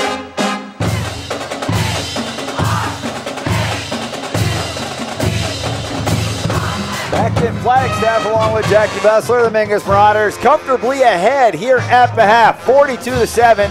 Flagstaff Eagle band out on the field, JB. This is one of the better bands that we see year in and year out. These guys really put on a nice show. I think they wish that their football team was putting on a little better performance here. When the band steals the show on Friday night, that's a problem for the home team. Well, they've actually made movies out of that. I've seen a couple of football movies where the band was better, but hey, nonetheless. Down there in the bayou. Right, there you go. But then they brought in the Water Boy. That's a high quality H2O. We'll have to watch their sideline and see what happens there. Mingus has definitely dominated here today in this game here at halftime, leading 42-0. Mingus took almost no time to get it going. Kicked off, stopped him, and got the ball back with great field position and made it work right away. Upham will score first for the Mingus Marauders with 8:48 left to go in the first quarter. A 1-yard plunge for the Mingus Marauder quarterback, and this would be his first touchdown of, several that he would be involved in the first half. The play was set up by Heisel. His first touch of the year, 59-yard sweep, almost made it to the end zone, and the extra point by Meyer was good. Mingus wouldn't waste any time. Less than 30 seconds later, they would score again. Thagard with a 13-yard fumble recovery, and he would bring it back to the house all his own. Number 4 in the middle of your screen there on Sudden Link and Cable 1, Channel 2, and coming right up through the middle, and the ball bounces out. Thagard says, "Thank you much," around the right side, follows his blocks, cuts it back, sheds a tackle, and into the end zone for the second touchdown for the Mingus Marauders. That's his second score defensively for Mingus here this year. Meyer was good with the extra point, and the first quarter would end 14-0 for Mingus. Second quarter action, 11:46 to go, and we would go to the air. Wish we had this one for you. Mingus sets up to go for a 30-yard field goal attempt, and the ball is snapped to Upham. Upham instead picks up the ball, wanders to the right-hand side, boots to the right-hand side, had Tiffany underneath, but no, he threw over double coverage into the end zone to Galloway for the touchdown. So the fake field goal ends up being a throwing touchdown for the Mingus Marauders, and Galloway would get his first receiving touchdown of the game. Upham his first throwing touchdown of the game. Meyer added the extra point. Mingus was up 21-0. Then 8:50 left to go, and this drive was the whole Machado drive. Yep. 2 carries by Machado, 6 points, 35 yards, and then a 28-yard run right up the middle. Nothing fancy about it. Move the nose guard to the right because I'm coming through, and that's all it was. Machado scampers for 28 yards for the next score for the Mingus Marauders. 8:50 left to go in the second quarter, and Mingus then was up by 28-0. Then with 5:45 left to go, another beautiful play, a 64-yard TD strike as Upham finds Helsel wide open. Had him again later. I had him again later and just didn't quite get it. Upham just with a little bit by his offensive line, buying him a little bit of time, and then Helsel. Track speed right there. No kidding, huh? Yeah, that boy can run, man. That is the second time he was running behind the defense out there. Mingus led 35-0. Then with 2:12 left to go, the Flagstaff Eagles, who are playing a home field out here today at Cromer Field, not exactly, but nonetheless, NAU was not available. A half-yard dive by the quarterback Singleton would get them on the board, and that was set up by a 53-yard bomb to Harris, and somehow he came down with it, set him up, and then Flagstaff, a little momentum, drove it deep into the red zone and finally into the end zone. The extra point was tipped but still good. Made it over the yellow crossbar, and it was then 35-7. Mingus would then score again with 44 seconds left to go in the first half. This one, a 5-yard touchdown tight end dump out there. Second one going to Galloway, and Upham steps back, fakes the throw, and then throws it up to Galloway, who is the tallest thing out there by his 6 inches. Our fans watching at home, you can see, he's, everybody else comes up to about his shoulder pads. Right, so would I. You're a big guy. Right. And he plays basketball. He knows how to box you out, and he can go up and get it. And he does. He does, yes, absolutely. Actually, he wasn't even covered on that play. No, well, that's a great play. Yeah. It was a beautiful play, especially when Machado's coming through the middle and he's just bursted on you. Fake the hand out to Machado. Mingus runs 95% of the time, so you plan they're going to run. The next thing you know, what's that tight end doing over there? Oh, he caught the ball, and that's what happened. Right, and the defensive end on his side went, oh, I finally got back here. Yeah. Oops. Well, fans, this is the Cottonwood Parks and Recreation halftime report. We'd like to thank Cottonwood Parks and Rec for bringing us Mingus Marauder football to you every week. And they've got some things coming up as well, Jackie. As a matter of fact, we talked about Halloween is 4 weeks from tonight. So they've got Halloween coming up in Old Town. They do a great job down there. A safe night, games and jumpy castles, all that kind of fun stuff, I would imagine, once again. So when Halloween rolls around, make sure you get down and enjoy the Cottonwood Parks and Recreation. And more importantly, youth basketball's coming up. We got to get the kids signed up so we can have another great season in youth basketball. And Galloway's too tall to play. Registration September. Check them off my list. Building a team, are we? Always. September the 22nd through October 24th, just $35 a player with $5 discounts for City of Cottonwood residents. Ooh. And for each additional family member. So if you got 4 kids and you put them all through, you get discounts all the way through. Mm-hmm. And practices will begin the first week of December, so you get out of football season first, which is very important.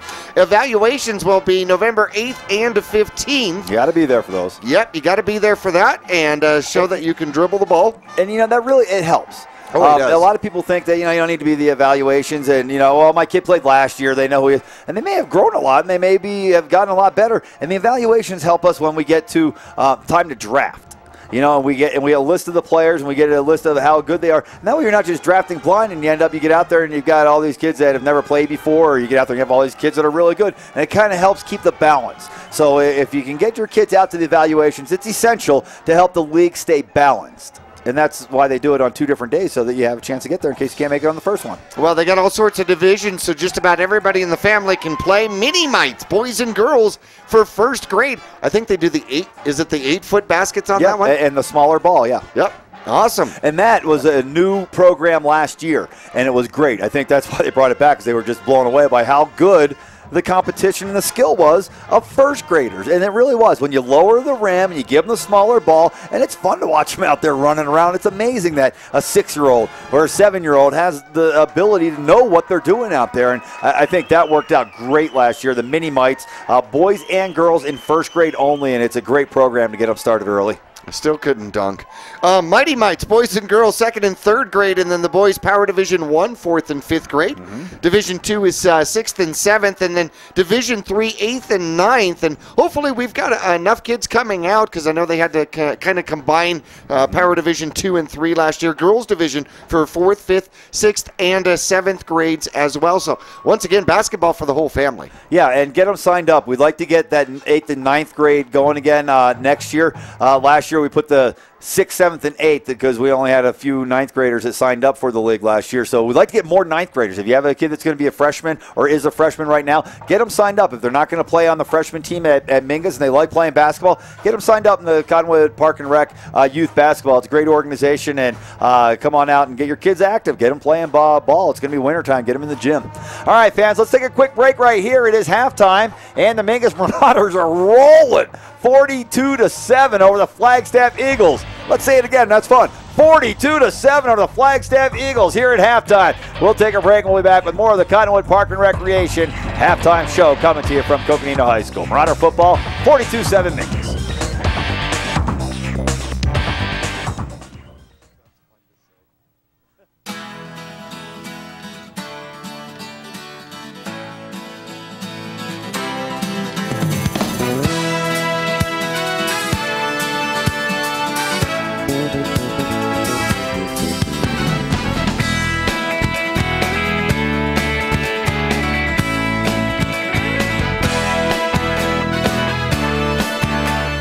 Our whole team is here to help you get the most out of each workout. Here at the Cottonwood Recreation Center. You'll get more miles for your money at Reese's Tire and Automotive Tire Pros.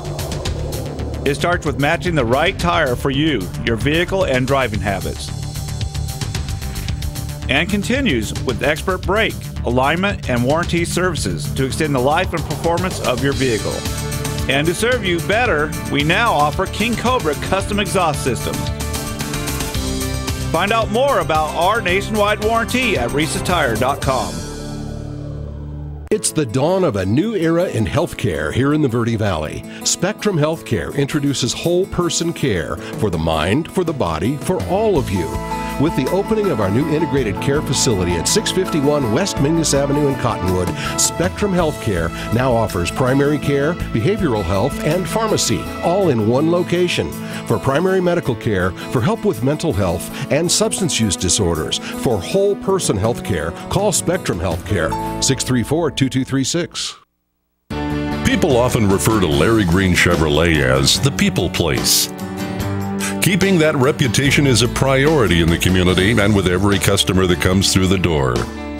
If you're on the market for a new or pre-owned car, truck, van, or SUV, you'll find their selection extensive and their sales team professional and courteous. You can also count on excellent after-sales service. Visit Larry Green Chevrolet on Highway 260 next to Walmart in Cottonwood. Your local Cottonwood Taco Bell has what you're craving for just $1. Shredded chicken mini quesadillas, spicy potato soft taco, spicy tostada, just a part of the new $1 cravings menu at your Cottonwood Taco Bell. Convenient hours, drive-through, and open late every night. Visit your local Taco Bell on Highway 89A and Cove Parkway in Cottonwood. Taco Bell. Live Moss.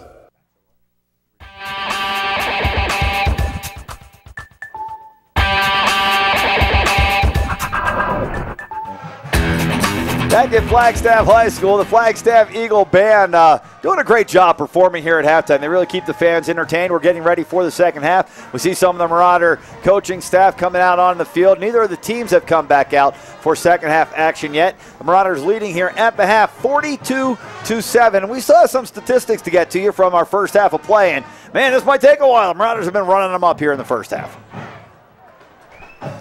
Out here in the first half, Mingus definitely dominated. The 42 points is just a section of the story. The Mingus Marauders Upham, 4 for 6, 84 yards, and 3/4 of the way to Zach's birthday present of 4 throwing touchdowns. Right? Oh, the $1 million. We changed that halfway through when it looked like he was going to get it. We're gonna do this one first. 2 receptions for Galloway, both of them touchdowns. 1 from 20 and 1 from 5 yards out. 222 rushing yards, 4 rushing TDs, 3 throwing TDs here in the first half. 300 What? Yes, 306 total yards for the Mingus Marauders, who have averaged 248 yards per game from the line of scrimmage. They threw 2 balls to their tight end. What'd he do? Caught them both for touchdowns. Wow. Hey, how about that? Not only that, but we got quite a battle going on for the Mingus Marauders. Orlando Machado, 3 carries, 66 yards. Heisel out here, Helsel, thank you. 5 carries, 63 yards. Yeah, in his first game of the season. Yep, and 5 carries, 74 yards for Upham. So we got those 3 battling. Can you imagine if we get 3 of them at over 100 yards? I'm looking at the Flagstaff banner there, and they've got a big tear in it to make sure that it rips. Now, that's not much confidence in your football team when you got to rip your banner to make sure it tears apart when they come running through it. I'm surprised it's not wet. Well, let's Here they come. Let's see what happens. Oh, and he bounces off. No, he got through. He got through. And it ripped right on the tear. How about that? That's good planning. 42-7 is our score. Mingus with the lead here over the Flagstaff Eagles. And where were we? Still had some other stuff to go over there. Helsel off to a good start in his first game of the year. Marauders putting up big numbers, 222 rushing yards in the first half. Things are going well, swimmingly for the Marauders here. Well, defensively, the Mingus Marauders have 2 takeaways. We've got an interception for a touchdown. So I guess we've got 3 rushing touchdowns, 1 defensive touchdown, and 3 throwing. It's a great mix. Where's our special teams? Where the heck are our special teams? Well, we've got six extra points. Well, I know, but we need a special team score, don't we?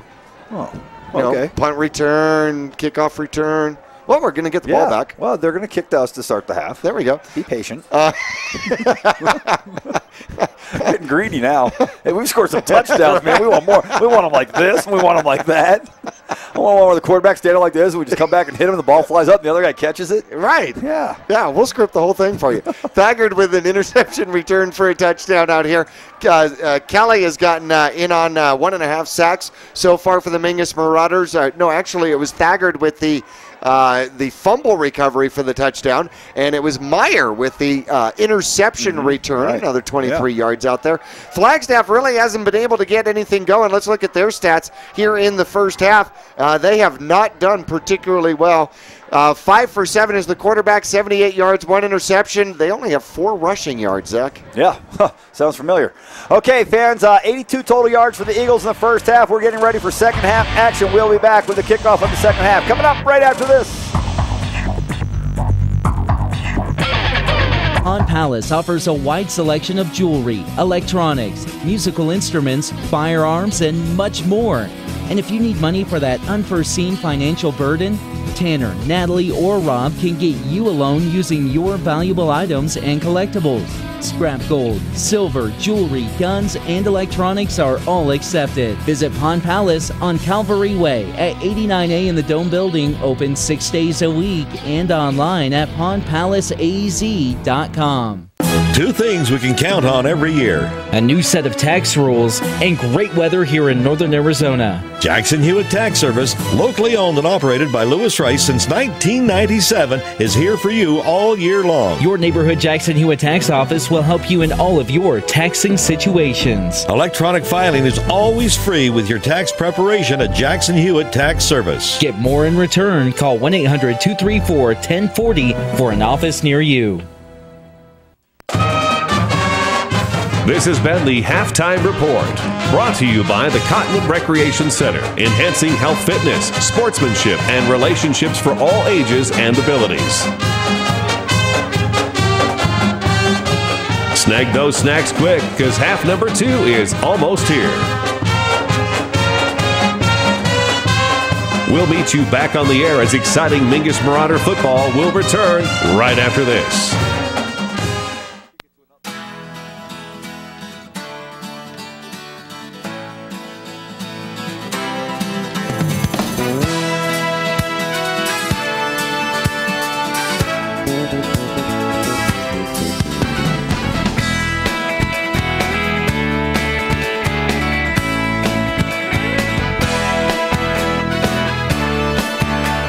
Our whole team is here to help you get the most out of each workout. Here at the Cottonwood Recreation Center.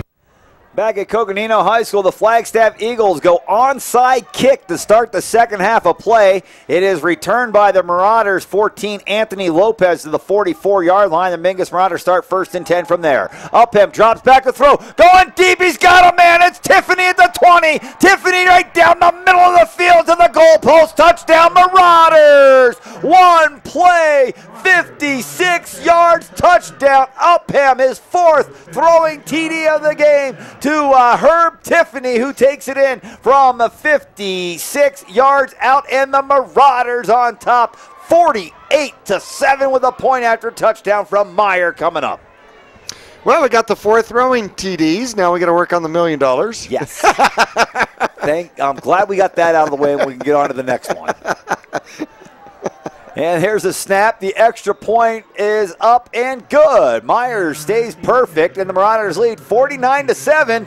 Just like that, we're going back to a break. We'll be back with the Marauder kickoff coming up after this.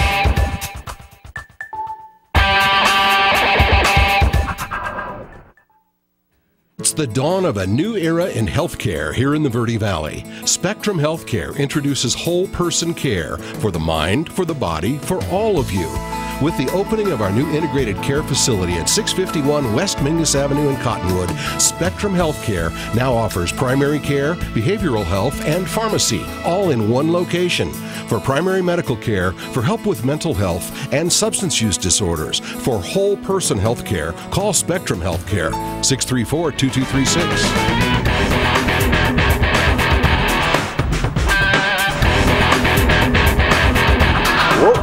Back in Flagstaff, we have a fight out on the middle of the field, and flags come flying from everywhere.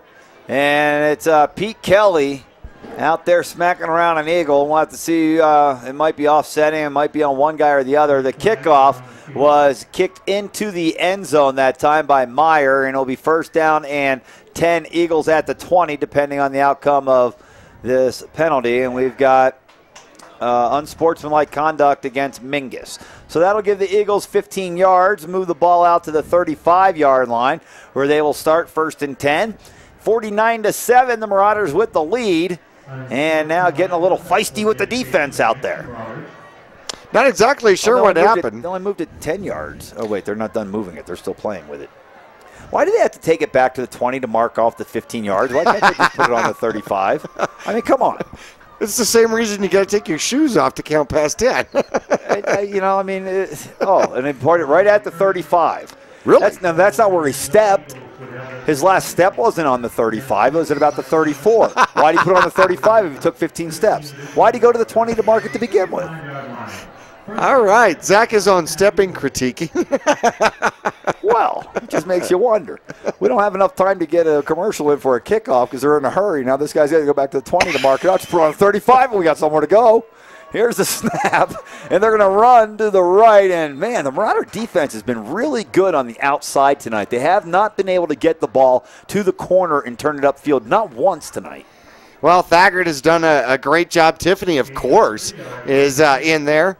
Pfeiffer for the Mingus Marauders doing a fantastic job. So Mingus is just showing speed defensively out here. And, the Flagstaff Eagles, not exactly the same competition we've seen in the last several weeks. No. As a matter of fact, if the Marauders come away with a victory here today, JB, they've won 2 of their last 3. Second down and 7. Here's the snap. Quarterback fakes a handoff. Now he's flushed out of the pocket. He's going to be hit for a big sack. Forward progress is going to be about the 27-yard line. Well, it depends on where the referee thinks it is. Should be about the 27-yard line, and they'll mark it at the 29. He had it, the first referee gave it to him at the 27. He took a couple extra steps and made it at 29. Nonetheless, it's still a big sack of about 12 yards or so, maybe. Well, no, now they move the stick again. It's about 8 yards, which brings up third down and 15. Third sack out there for the Mingus Marauders, and Helsel gets in there.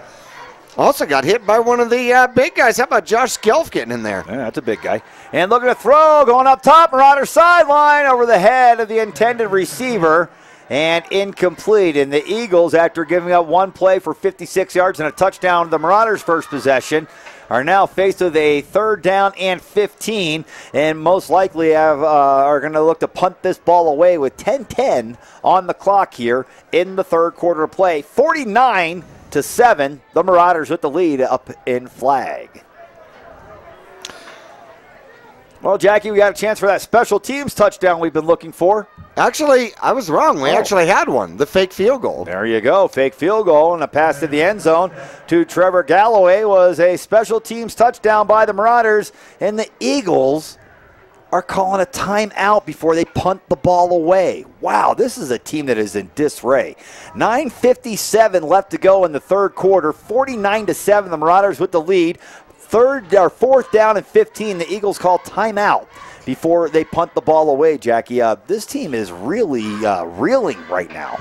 Well, they're struggling. They're young. There is not a lot of upperclassmen on this squad. It is filled with sophomores, few juniors, and, I mean, sprinkled in a couple of seniors for pretty much for seasoning. Just because they wanted to play. All right, so now they are ready to punt the ball away. Herb Tiffany stands at the Marauder 36 to await the punt. Good snap on the punt this time. And another high booming punt that will take another Eagle bounce. And, well, they're not going to be happy with that guy. The ball probably would have rolled at least 5, if not 10 more yards, but he ran up and grabbed it as it was heading the Marauder way. And Mingus will have it at the 37-yard line, first down and 10. And better watch out. Marauders been throwing the ball tonight. He's got 4 throwing touchdowns and a 49-7 lead. You know, part of the reason they may be kicking the ball so hard or high, Zach, is they've had some trouble with punt returns. They've given up some points. So, you know, if you get 35 yards out of the punt but no return out of it, that might be positive for him. That's better. 2 guys on the left for the Marauders, and Upham will look to throw again. He'll screen it to the right to Galloway. Galloway looking for a block, and he's going to have to just beat the guy himself now as they couldn't run off the smaller corner. And Galloway just ran it as far as he could to that sideline, cut it upfield, trying to get a block out in front of him, and he ends up getting a couple of yards. Not all that I think he thought that he was going to get. Charles Novak out in front trying to get that block. Upham now well over 100 yards, 144 passing yards in this game. Wow. That's a whole season. Thinking about 4 at Paradise Valley, it's like 10 seasons. 2nd down and 7. Here's a snap, and Upham's going to hand off up the middle, and it's Machado bulldozing over Eagles out across midfield until he's finally rolled to the ground at about the Flagstaff 47-yard line. Another big pickup by Machado, 13 on the carry. 1st down and 10, Mingus working on the Eagle side of midfield. Well, he just moves through like a cat moving dirt, doesn't he? Man, he rolls over people.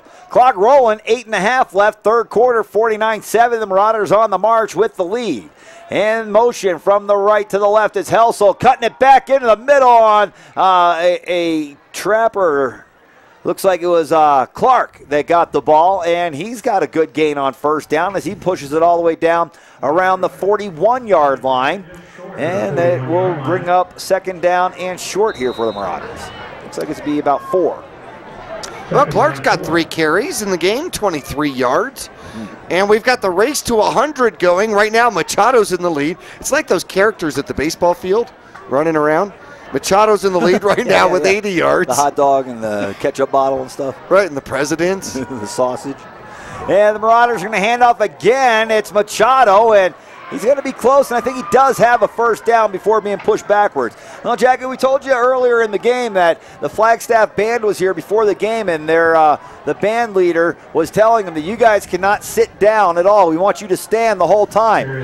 Well, they left. The band's gone. Stand up the whole time. It's 49-7, man. I'm going home. Suns are playing in the Dome tomorrow. We think.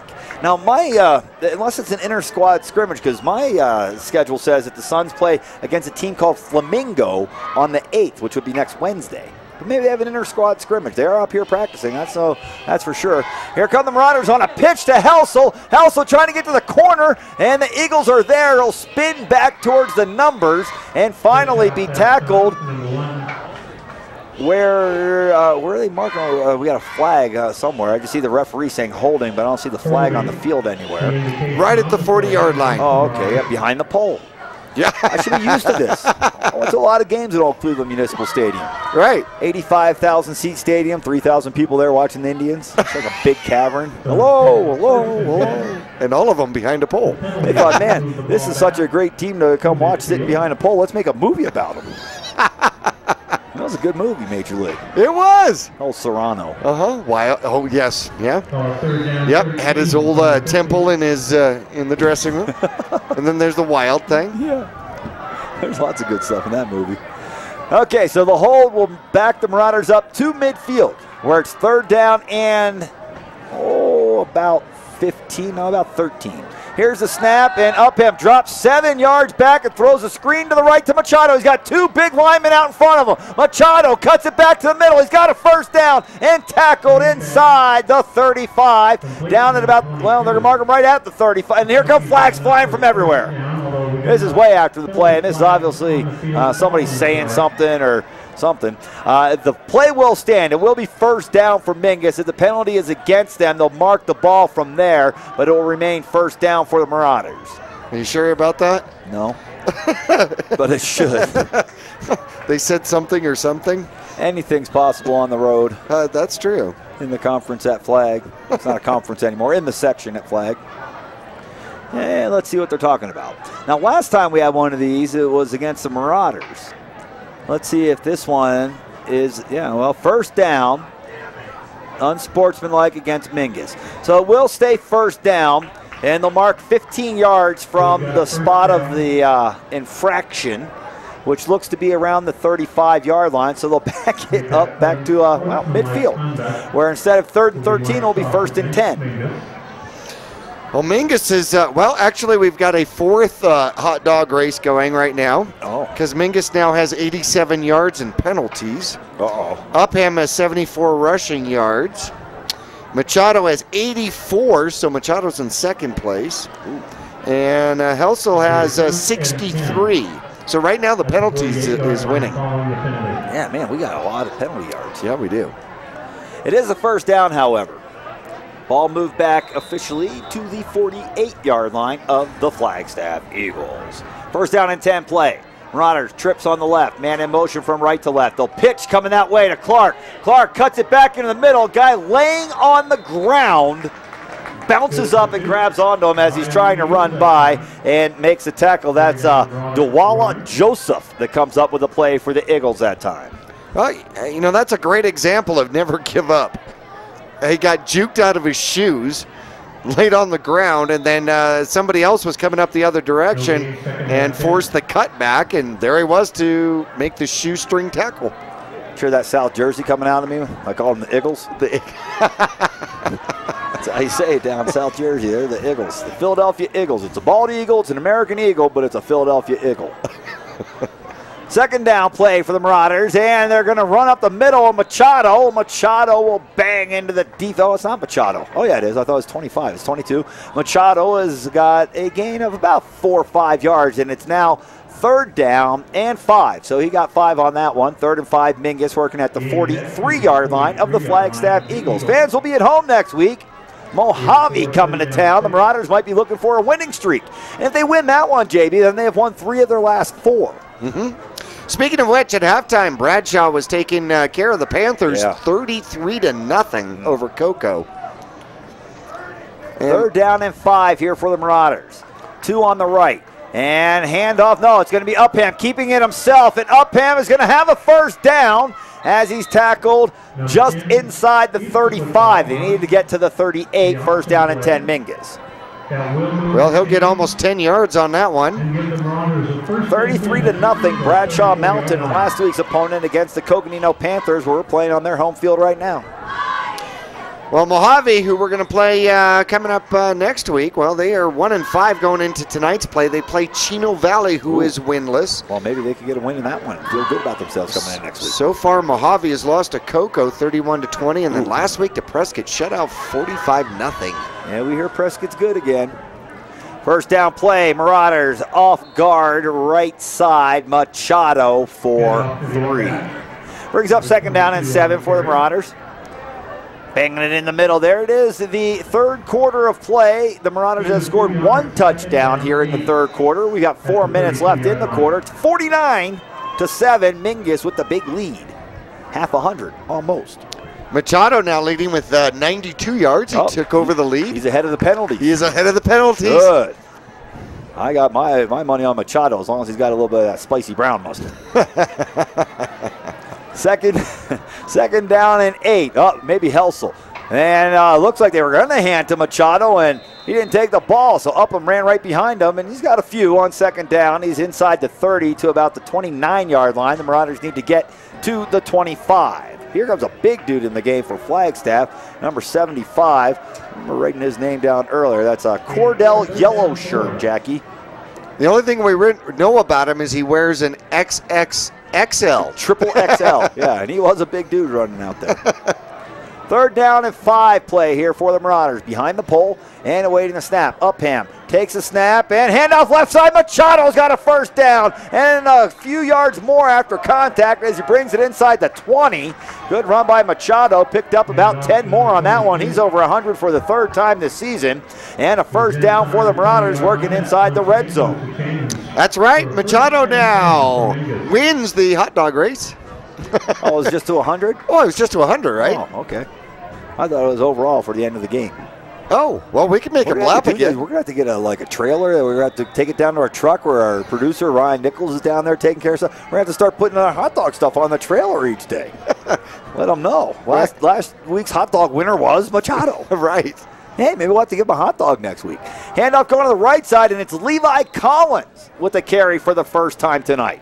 well, mixing it up a little bit, giving Collins a little biscuit. You taking a run against those guys in green. You're a senior. You don't like them. Hit them. You're right. Well, I'm not sure that's so much better for the defense. Oh, good. Machado's out.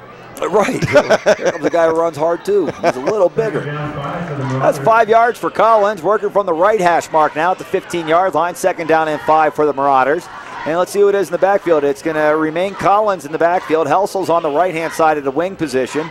Looks like Clark on the left wing position. Here's a snap, and they're going to hand it off up the middle, running into the end zone. Touchdown, Mingus! Levi Collins takes it to the house from 15 yards out, and the Marauders are over half 100 as the score sits 55-7. 1:59 left to go in the third quarter of play, and the Marauders have their highest scoring output. As a matter of fact, this may be more points than Mingus has scored all year long put together. Here with 2 minutes left to go in the third quarter. Here's a snap, and the extra point attempt by Meyer is up and good. 56-7, 2 minutes left to go in the third quarter. We'll be back with the Marauder kickoff after this.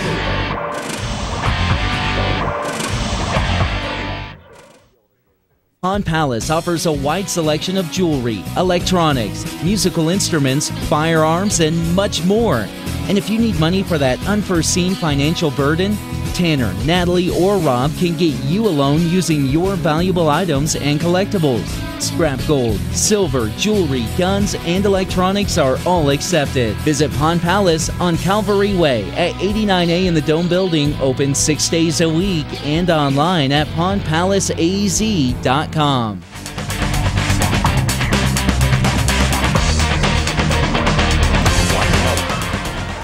Back at Flagstaff High School, we're lining up another hot dog race for you fans. We're having fun with this one. And kickoff is taken from the left sideline and brought back into the middle. And I'll tell you, there's one consistency about this Flagstaff Eagle team, Jackie. They return their kickoffs to around the 30. Yeah, they've been very consistent with it, but Mingus has only gotten one into the end zone over them so far this game. The other hot dog race that we were talking about is Mingus has 81 points on the year, 81 total points coming into the game, and 56 right now. So the new 5 points away. Right. So the new hot dog race is rest of the season versus this game. All right. Yeah, I got Marauders jumping now. The Eagles quarterback stood up like he was calling an audible, or he's going to change it up, and one of the Marauder defensive ends took a quick jump across the line. That'll cost Mingus 5, we think. Referees are talking it over. And the verdict is? Yeah, well, we don't know. This is like defense court. Come on, white hat guy. Oh. Offsides defense. Lost. Yeah, there's a whole lot of talking going on for that. That's pretty obvious. He jumped across sides there. And it's Ethan Kim. It's our man there, Ethan Kim. That's a good kid. Well, that puts the penalties back in second place.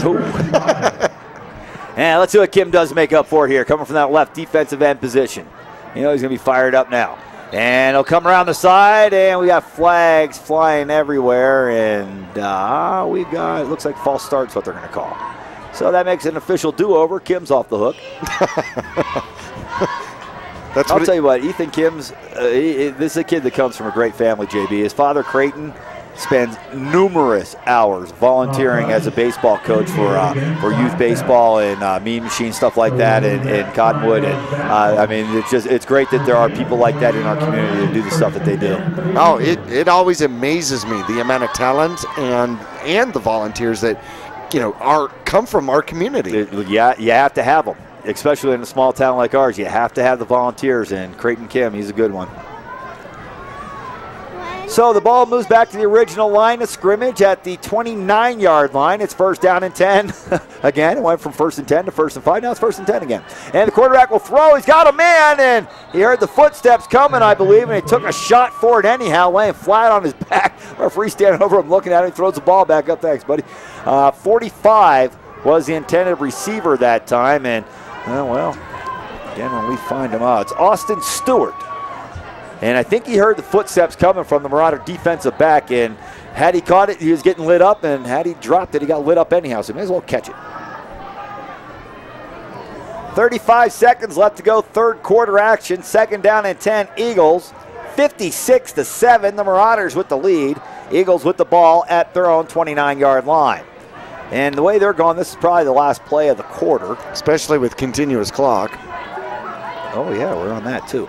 And the handoff is coming to the right side of the offense, and there's Ethan Kim coming up with a tackle for the Marauders. Funny how you talk about somebody and then they do something good. Talk about them all. Yeah, okay. We didn't have to tonight. Right. That's going to be the end of the third quarter of play, 56-7. The Marauders with the lead. It's 3rd down and 7 for the Flagstaff Eagles as we head into the 4:48. 56-7. Mingus pounding their arch rival. We'll be back after this. Digitel, a Verizon premium wireless retailer. Come in today for the latest from America's largest and most reliable wireless network, including nationwide unlimited talk from Motorola, LG, Samsung, Apple, and HTC. Find Digitel, your local Verizon premium wireless retailer, in the Flagstaff Mall, in Cottonwood at 960 South Main Street, in Payson at 401 North Beeline Highway, in Prescott Valley at the Glassford Hill Marketplace, and in Prescott with locations in the Prescott Gateway Mall and the shops at Prescott Gateway.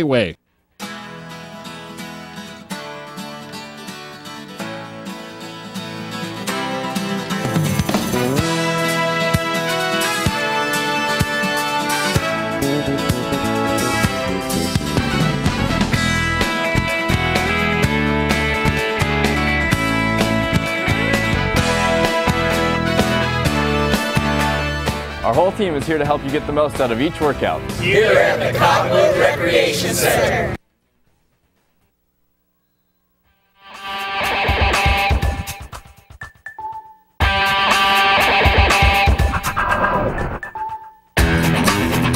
Back at Flagstaff, Coconino High School, Eagles going up top on 3rd down and 7 down the right sideline, and it falls incomplete. And fans, we want to announce that we have another hot dog in our hot dog race. We've added another hot dog.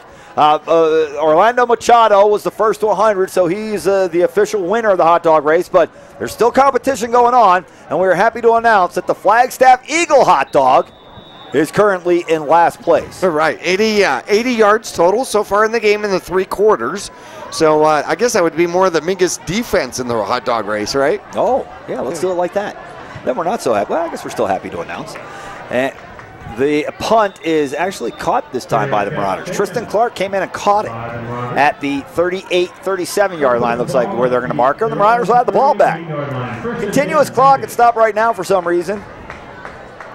It's not supposed to stop, I don't think, at all. But it stopped right now just to prolong the agony. That's what the home team does. That's our athletic director in there running. Oh, no. They're going to play like this. They're going to play the whole time. Well, actually, you know what? I mean, I completely understand it. Flagstaff needs the practice. No doubt. So if they get some more reps out here, good, good for them. Yeah, and the other thing is, here comes a flag as the Marauders are running. We're going to have to start looking for some of these numbers out here for Mingus as well, because they're going to start doing the same thing. We're going to start like Trey Myers in on offense. Right? As a matter of fact, I think Trey Myers is our quarterback right now, and he is. So the Marauders are changing it up as well. Meyer is in there at quarterback. We've got Mingus has number 35 in the ball game right now. That's Jesus Garcia. I saw number 6, Alejandro Stabrief in there for the Mingus Marauders. So we're starting to see both teams switching it up, and that's good for both sides to get their guys better and ready for next year. Josh Scalf is in on the offensive line as well. Well, that'll be good. That'll be a good spot for him. I'm sure he's going to see some offensive line next year. I see Nathan Jones out there on the Marauder offensive line. I got a number 55 out there, and that is, I don't know who that is. Maybe it wasn't 55.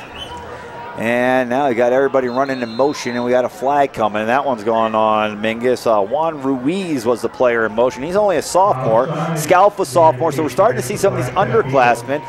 Mingus has 86 out on the field. That's Ben Frank. Frank is a senior. Haven't called his name much this season, so happy that he's got a chance to get out there and play a little bit this year for the Marauders. You know, he works hard in practice, so it's good to see him get a little game action as well. Mingus called for illegal motion, and now everybody's moving around, and There's no flag on this one as Marauders had a guy in motion again. And now on first down and 15, they're going to look to run out to the outside, and they've got a first down. Good run by the Marauders, and that's one of those new guys, Jesus Garcia, a 5'8", 165-pound junior. And Garcia shot out of the backfield like he was fired out of that cannon made by John Balo and fired off so regularly by the Marauders at their home field. And that time, Garcia was able to pick up a big run and a first down to the Flagstaff side of the field. Old Jesse Dowling, saw him here earlier tonight, JB. He's out. He's happy to be in the box tonight with the Heaters. He's our man firing off the cannon. We expect to hear it a lot next week at home. 21 yards on the scamper for his first carry for Garcia. Meyer in at quarterback for the Marauders. Let's see if he's going to look to throw as well. They've got twins on the left, double wing formation. Here's the snap, and they fake the handoff. Meyer running the option now, and he's going to pitch at the last second, cutting it back to the middle of the field. There's room to run. First down, chop down at the ankles that time, and a gain of about 13 for Alejandro Stabrief.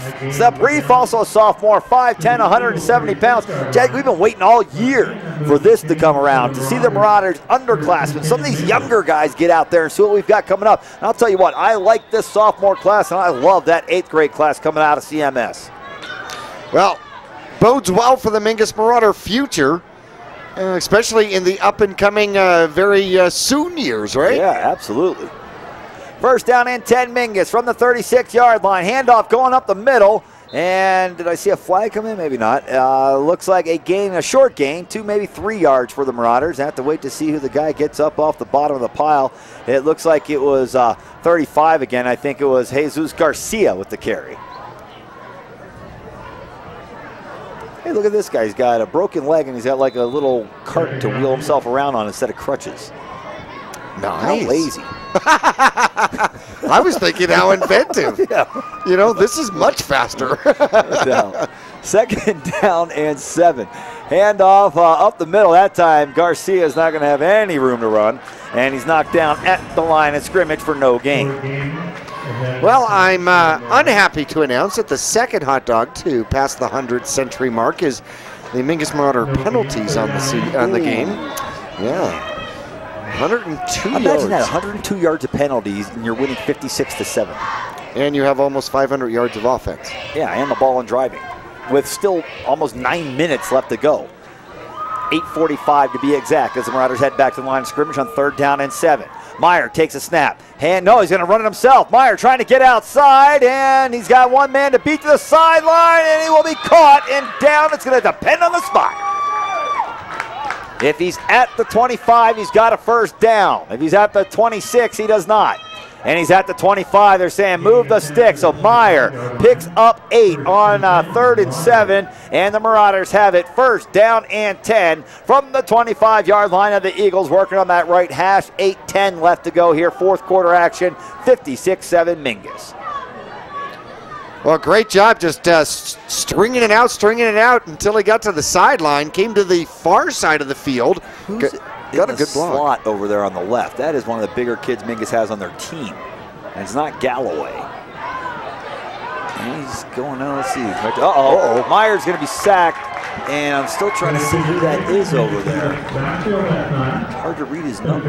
Is it 28? It looks like it's 28. So it looks like it's number 28 for Mingus, and I don't have a number for him. It's a big kid out there, though. And it must be one of those sophomores, one of those JV guys. I think Joseph gets in there for the sack on Meyer. Oh, I like seeing big guys lined up in the slot. I kind of fancy that myself. Do we now? Second down and 17 here for the Marauders. Here's a snap and a handoff going to Garcia, and he breaks a tackle. Headed to the sideline, to the 20, to the 15, first down, to the 10, to the 5, dives, end zone, touchdown! The second team is getting it done here for the Marauders. Jesus Garcia takes it to the house, and a long run for the Mingus Marauders. Another big touchdown run, another long average run for the Mingus Marauders. 7:03 left to go here in the ball game. 62-7, Mingus with the lead. Well, 32-yard scamper out there for Garcia, who now is He's getting in the hot dog race. He got 4 carries and 55 Just like yards. That. Yeah, no, he's on his way to 100. Mingus with too many guys on the field, and now they'll run a guy off. Here's the snap, and the extra point by Meyer is up and good. Mingus has 63 points on the board with 7:03 left to go in the game, leading at 63-7. Myers bounced that one over the back fence. Wow. Yeah, that was a good one. I saw it bouncing. Yeah. I thought there's somebody over there looking for it. Oh, I know. He's lost in the darkness. Chinley at night. Chinley at night, folks. For our longtime fans, you'll remember that one. Right. Yeah, I'll tell you what, Chinley at night, we went quiet. There wasn't even a cricket. There was that one, remember? That one. Yeah. Jiminy, I think his name was. Never did get off the reservation. Hey, that's when George LaFrance was coaching that team. That's a Michael Jordan of arena football. George LaFrance played for the Orlando Predators, 3-time MVP of the Arena Football League, and he used to coach the Chinley Wildcats. Here's a kickoff return by the Flagstaff Eagles out to about the 35. So still around the 30, but that one's a little better out to the 35. Still look short here for the Eagles. 6:55 left to go. Fans will be at home next week. Mojave coming to town, and I believe it's homecoming, isn't it? Homecoming next week? You know, I'm going to have to check. I'm not sure. Last we heard, by the way, speaking of homecomings, Bradshaw leading Cocoa 40-0. We'll see if we can get an update on that one. Well, the Marauders have made some substitutions defensively here, but not as many as they did on their offense. First down and 10, Eagles from their own 36-yard line. Here's the snap and handoff coming right up the middle, now breaking to the right side and across the 40-yard line, a gain of 5 on the carry. Brings up second down for the Eagles, clock running, 6.5 minutes left to go. Well, Ryan Nichols from the all-knowing Ryan Nichols from the truck tells us it is now 47-0. Oh, good. For Bradshaw leading Cocoa. We like updates. We'll get one for you from Major League Baseball playoffs as well. One game still in action has the Kansas City Royals leading the Los Angeles Angels 1-0 now in the bottom of the 5th. Angels have a guy on. It looks like it's Howie Kendrick on first. And the Eagles are going to look to run again. They're coming up the middle and short of a first down, about 3 on that carry. So it's going to bring up third down and 2 here for the Eagles as they're trying to get back to midfield. It's almost like getting to midfield is a victory. Well, Mingus having their way. If you're just joining us, 63-0 here at Cromer Field. And Mingus pouring it on. Upset we didn't get in the dome. Yeah, that'd have been fun. Third down play. Quarterback drops back, rolling to his left now, flushed out of the pocket. He's going to try to run it himself. He's got a first down across midfield and dragged out of bounds they're going to say he's still inbounds and run the clock. At about the Marauder 42 or 3-yard line, depending on the spot. They're going to say 42, and the clock will keep running. 5-10 and counting. Mingus up 50. Man, that was a long time ago. 63-7. The Marauders on top.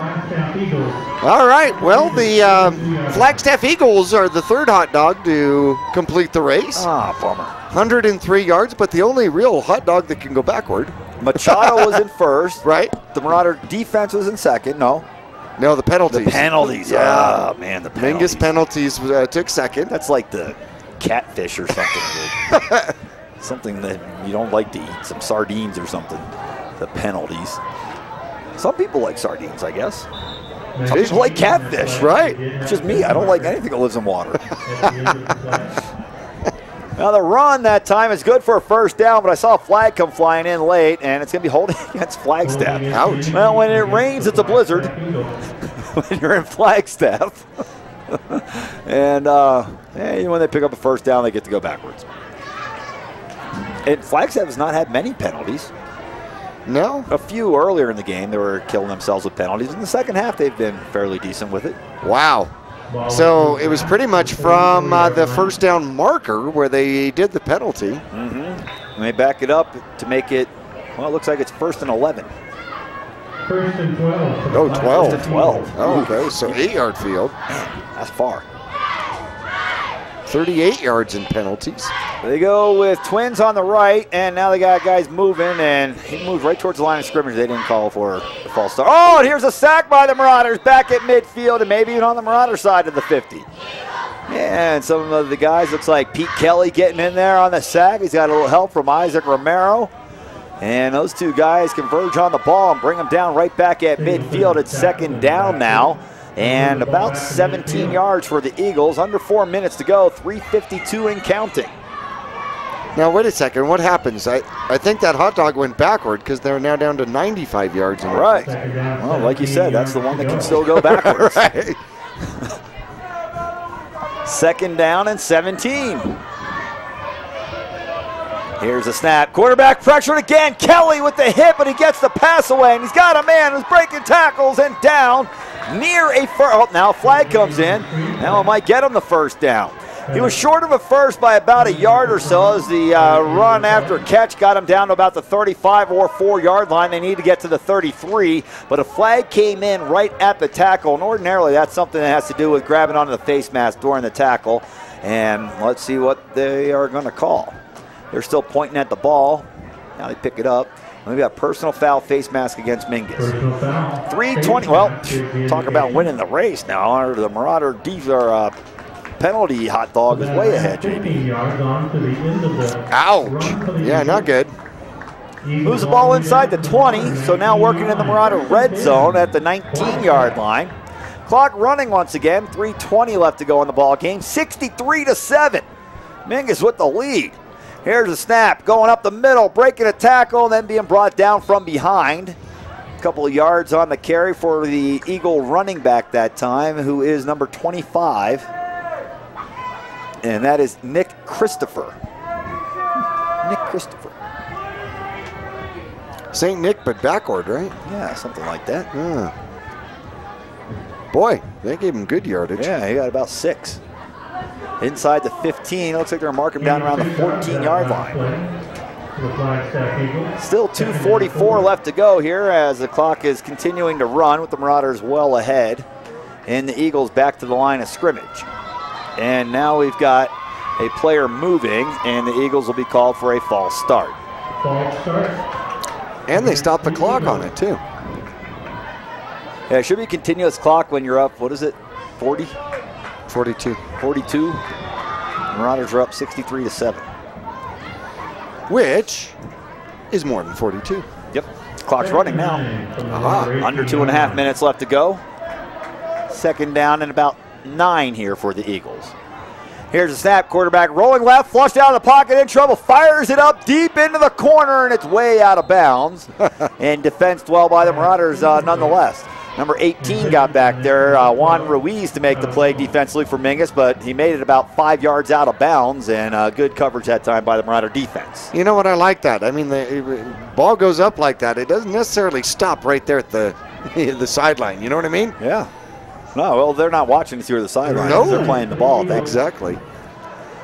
Under 2 minutes left. We'll be home next week. Fans, come on out and check out the Marauders. A win tonight and a win next week. They'll be 3 out of 4. Oh, quarterback looking to throw, and he's hit immediately, then throws the ball away as he's being brought down. He's got a man who makes the catch, a flag on the play, and I think it might be on Mingus for a face mask. Stops the clock momentarily. Well, we had 2 men out there. 2 men hitting the quarterback. And interesting enough, he stiff-armed one of them. Right. So I'm not sure their arm was long enough to get back through the stiff arm to get back up to the face mask, but we shall find out soon. And now it looks like maybe it was a face mask on Flagstaff. Maybe that stiff arm is what they're calling, JB. The hands to the face? Could be, could be. But now it looks like the referee's talking to the Flagstaff captain out there. Well, Mingus is the Mingus pointing. guys are looking over to their coaches as well. So let's see. We have face mask, Mingus. Oh. Face mask was the indication again. That's 25 minutes of conversation for what we said is what it looked like 5 minutes ago. Minute 40 left to go. 63-7. Mingus with the lead. The face mask penalty will move the ball 5 yards.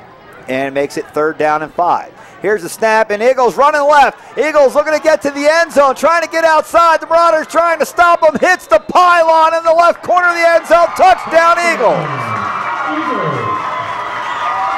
63-13. The Marauders lead by 50 with 1:27 left to go. I think that if Mingus gets the ball back, 63 points on the board. Got to be looking for that big 7-0. 10 touchdowns on the game, right? Zach Olson will get the touchdown for the Eagles, their second. He had a good play earlier, if I remember. He did. Eagles are going to look to kick the extra point. Well, with that run, he gets into positive yardage. He has 11 carries, 18 yards. Oh, that'll help. And the extra point attempt is up, and flags come flying. The kick is good. So we have false start on Flagstaff. Get back out there. Just let that go. 63-13 game with 1:27 left. That's a good point. Good point. So now they'll have to kick it again. We'll move the ball back. 1:27 left on the clock. We'll be home next week with Mojave coming to town. Thunderbirds rolling in. And the Marauders will be looking for a 2-game winning streak and to have won 3 of their last 4 next week. Here's the snap, and they're going to try to run it. Trying to get a 2-point conversion, and they'll be denied. And the Marauders lead by 50. 1:27 left to go in the ball game. We'll be back with a Marauder kick return coming up after this. Digitel, a Verizon premium wireless retailer. Come in today for the latest from America's largest and most reliable wireless network, including nationwide unlimited talk from Motorola, LG, Samsung, Apple, and HTC. Find Digitel, your local Verizon premium wireless retailer, in the Flagstaff Mall, in Cottonwood at 960 South Main Street, in Payson at 401 North Beeline Highway, in Prescott Valley at the Glassford Hill Marketplace, and in Prescott with locations in the Prescott Gateway Mall and the shops at Prescott Gateway. Back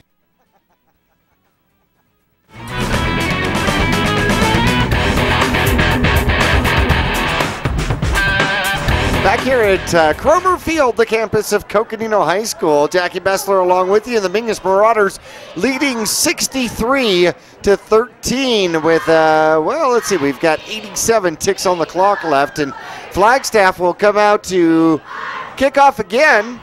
Most likely we're going to see some sort of a squib kick, and Mingus will possess the ball, and all they really got to do is kneel on the ball and run this one out here tonight. Mingus 2 out of 3, 2 wins out of 3 here, but they're going to kick it deep, and Mingus will actually return this one. Coming up the middle, finding some open field to the near side, now looking to cut it back inside, and then runs into a wall of green at about the 45-yard line out there. Good return for the Mingus Marauders, and it looked like Tristan Clark was the one returning it, so Mingus will take over near midfield, and all they'll need to do is put a knee to the ground and end this one. And the Flagstaff Eagles are going to fall to 1-5. Mingus will now go to 2-4. And as Zach has said several times, coming home next week to face the Mojave Thunderbirds at the Cave at Bright Field. And the Mingus Marauders will take one knee, and they will have to do it one more time out there. And the Mingus Marauders have just put on a clinic out here tonight.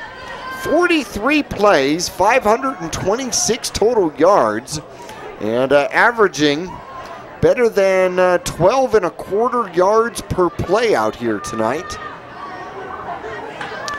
Originally, we were scheduled to be in the Dome, and that did not come to fruition, as apparently the Suns will be doing something in the Dome, and there is probably the final knee for the Mingus Marauders here tonight. Hey, don't forget the Harvest to Feed the Hungry is coming up here on Wednesday. That would be the 8th of October and that will be at a Fry's near you. And Fry's in Cottonwood, everything collected, all the proceeds, all the donations, non-perishable, perishable items, cash donations, fried gift cards will all go to the Old Town Mission. And the final ticks coming off the clock here, 7 seconds left to go here at Cromer Field. The Mingus Marauders win by 50 out here tonight. 63-13 is the final. Mingus goes 1-1 in the section, 2-4 on the season, and we'll return to Cromer Field to go through all the stats for tonight's victory after this.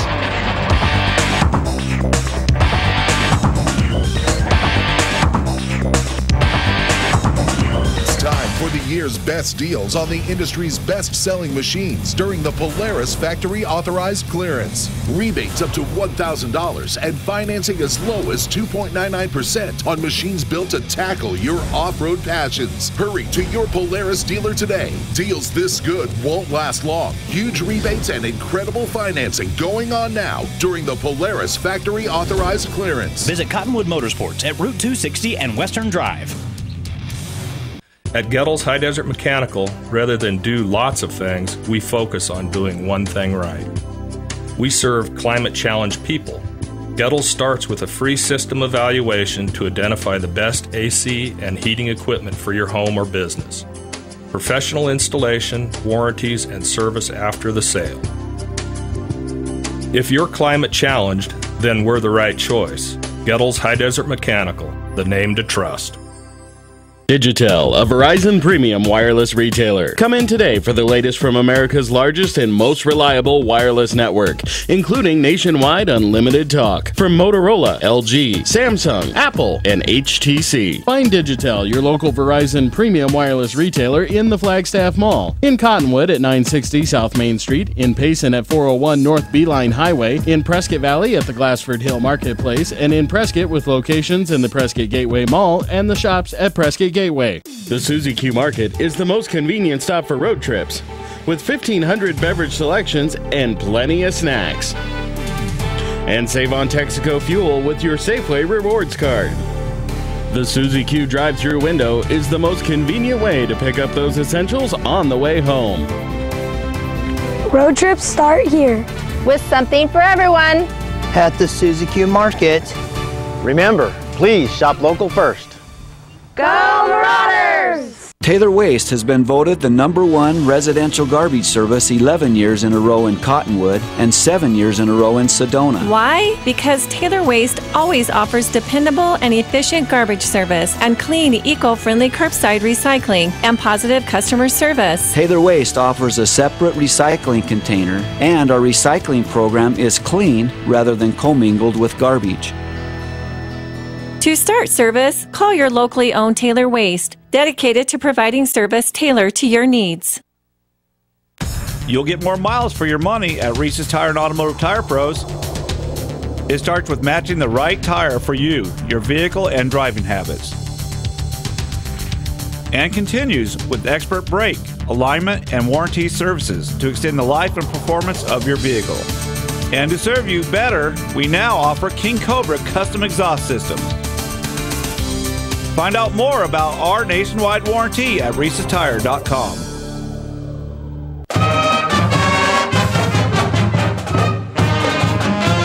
It's time now for the Digitel Post Game Report.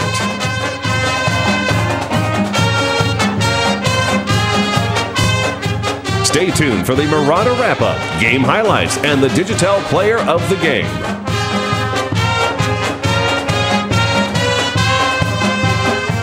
The Digitel Post Game Report starts now.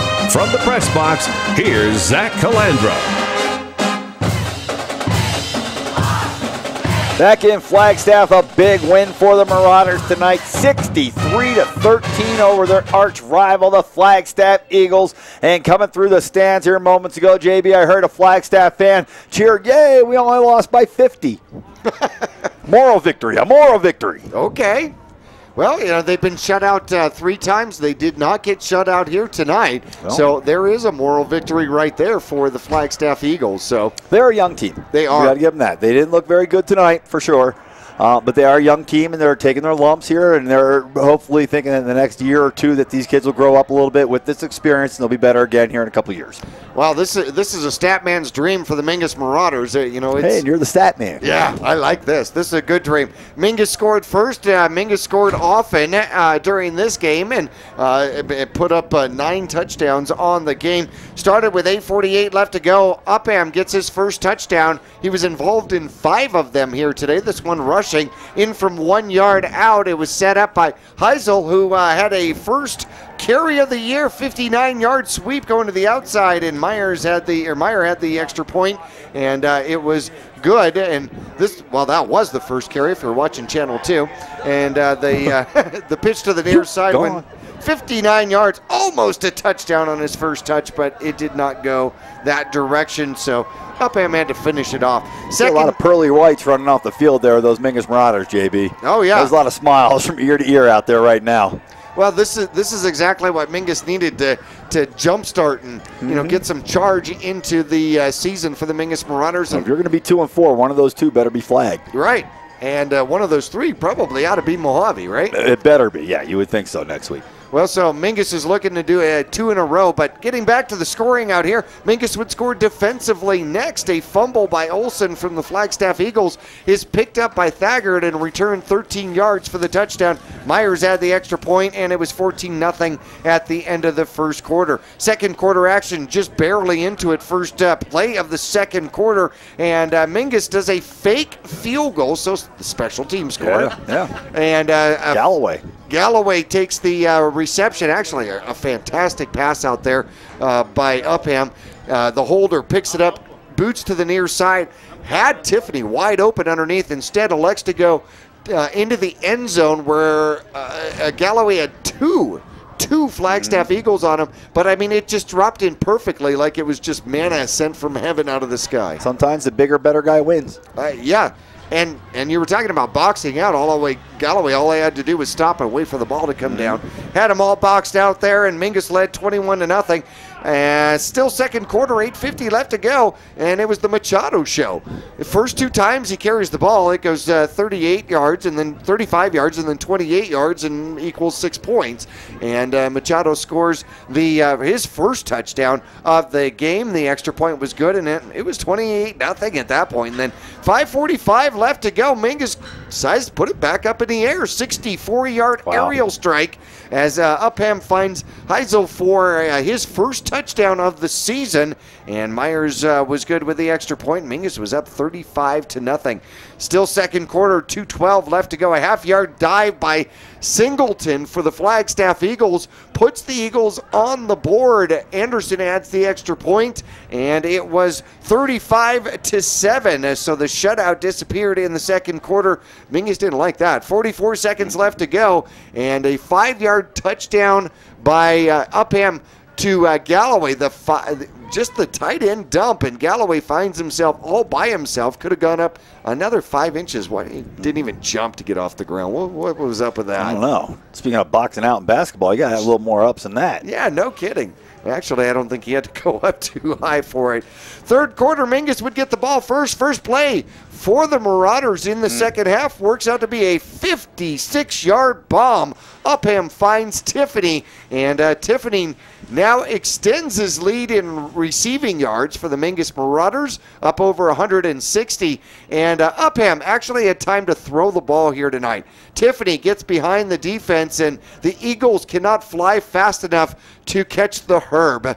And Mingus then led 49-7 at that point with Myers' extra point. It was perfect all game long, by the way. Yeah, all season long since he's been brought in.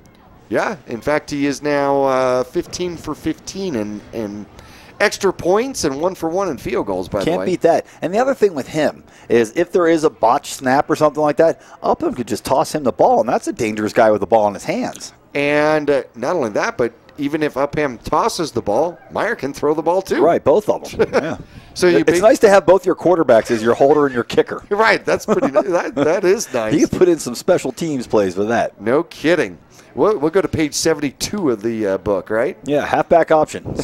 stretch. Third quarter action, 1:59, and Levi Collins, the senior, getting into the action. He gets 2 carries, makes him work. This one a 15-yard touchdown run, and actually what you're seeing on the screen is Garcia scampering to the outside. We're not quite there yet, but Collins got his points. Myers the extra point, and then the next one you just saw, the 32-yard breakaway by Garcia, one of the youngins for the Mingus Marauders, and that made it 63-7. And the final score with $1:27 left to go. Olsen gets around the left side and barely gets into the end zone for the 14-yard touchdown. The extra point after 2 penalties became a 2-point conversion attempt. No good. No good. Final score out here tonight, 63-13. Beat them by half 100. Yes. That's pretty good. That is good. 63 points. Marauders came into this game with a total of 81 points through 5 games.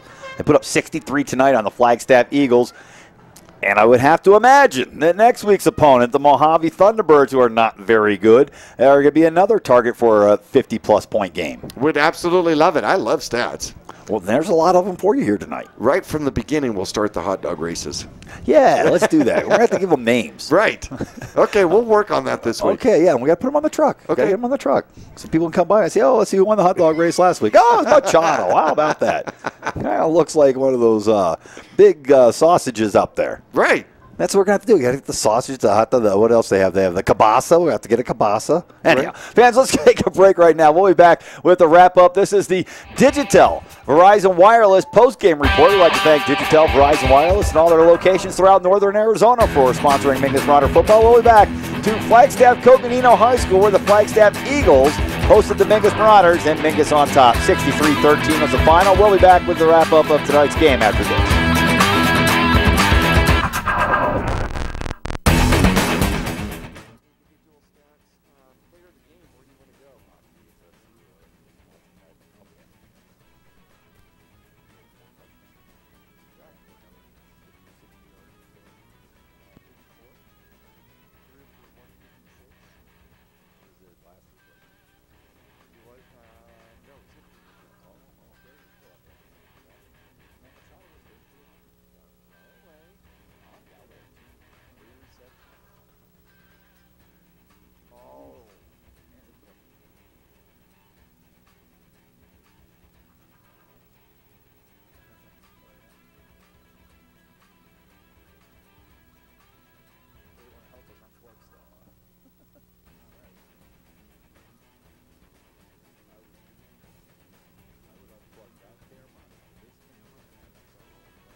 Back at Flagstaff High School, 63-13, the Marauders win by 50 and now have a record of 2-4 on the season with Mojave coming to town next week. Marauders really looking to get back to 500, and if they can get back to 500, 4-4, win their last two, who knows what could happen with this league? Well, certainly so.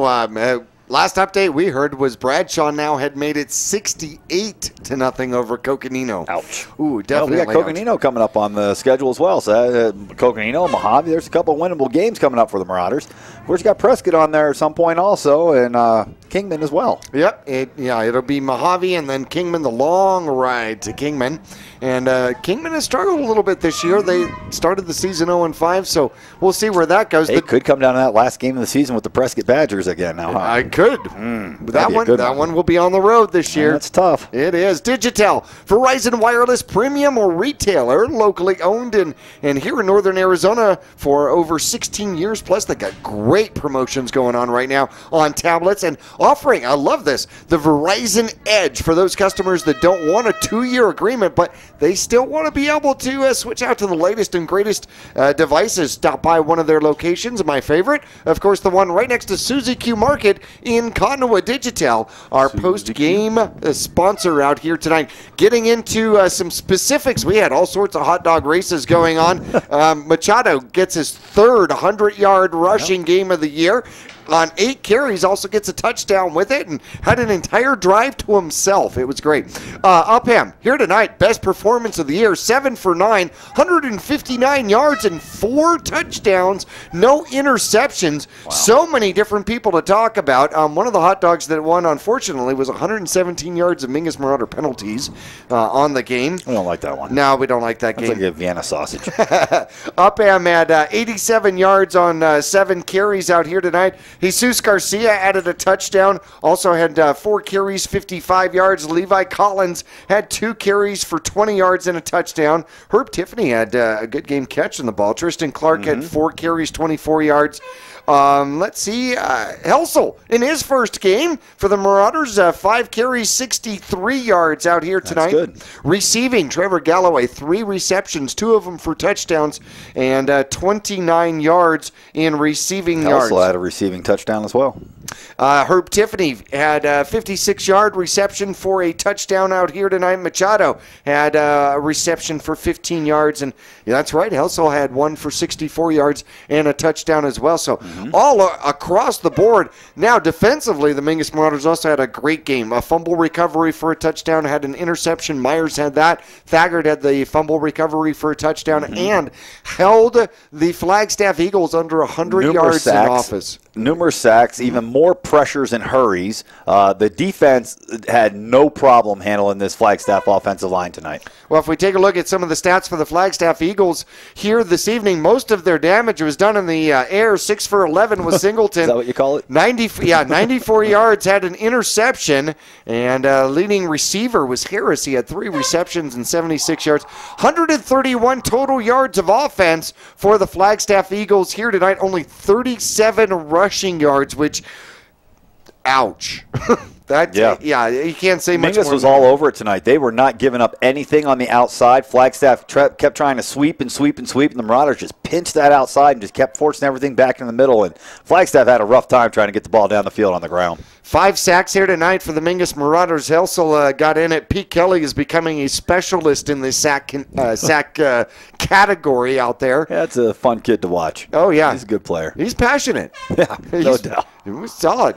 I guess the only thing that went bad for the Marauders was 117 yards of penalties here tonight, and they overcame it with 526 total yards of offense. And the 97 yards of passing tonight for the Flagstaff Eagles, about half of it came on one throw. 53-yard breakaway ball. More than half, yeah. So absolutely. you take that away, and man, this was really just a beatdown by the Marauders tonight.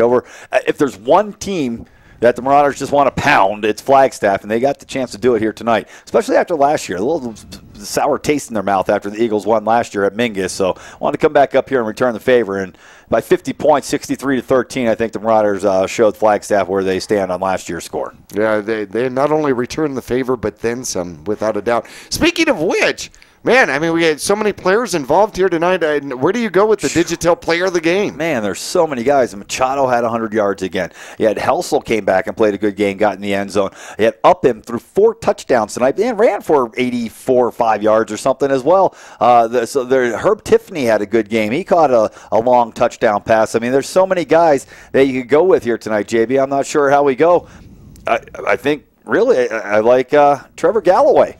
Had 2 touchdown receptions, and the Mariners haven't thrown to him much this year. And Galloway had a couple of catches, one on a fake field goal and the other one on just a dump pass to the tight end. And I like Trevor Galloway myself. I'll go with that. I mean, Upham definitely had all of the stats out there without 4 touchdowns. If it was up to me, I'd almost give it to the offensive line as well. They did a great job. A fantastic job. Upham had time to throw the ball here tonight, but the first 2 receiving touchdowns for Galloway here, and one kind of in the special teams and one on the offensive side, and I'll agree with that. We'll go with Galloway here for our Digitel player of the game. All right, fans, look for your hot dogs in the hot dog race next week. We're going to get that one rolling. That's fun to do. All right, for Jackie Bessler, I'm Zach Calandra. We'd like to thank the rest of our crew here for keeping us live and on the air and making everything happen for us here tonight. And, of course, that would include our director, Ryan Nichols, our graphics and replay man, Joey Kwiatkowski, our camera operators, Abby Kwiatkowski, Ethan Miller, and Alex Meidingler. And, of course, back in our KYBC studios, John Stabe for keeping us live and on the air and keeping everything rolling smoothly until next week when the Marauders are at home against Mojave. Have a great week, and we'll see you on the gridiron at Mingus next Friday night.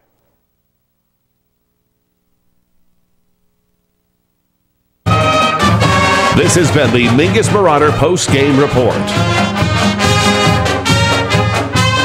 Brought to you by Digitel, your premium Verizon wireless retailer in Cottonwood, next to Suzy Q Market on Main Street, or see the Digitel locations in Prescott and Flagstaff. Don't miss the video replay of tonight's Mingus Marauder football game on Verde Valley TV. That's Cable 1 and Suddenlink Channel 2. For times, visit verdevalleytv.com. Digitel, a Verizon premium wireless retailer. Come in today for the latest from America's largest and most reliable wireless network, including nationwide unlimited talk from Motorola, LG, Samsung, Apple, and HTC. Find Digitel, your local Verizon premium wireless retailer in the Flagstaff Mall, in Cottonwood at 960 South Main Street, in Payson at 401 North Beeline Highway, in Prescott Valley at the Glassford Hill Marketplace, and in Prescott with locations in the Prescott Gateway Mall and the shops at Prescott Gateway.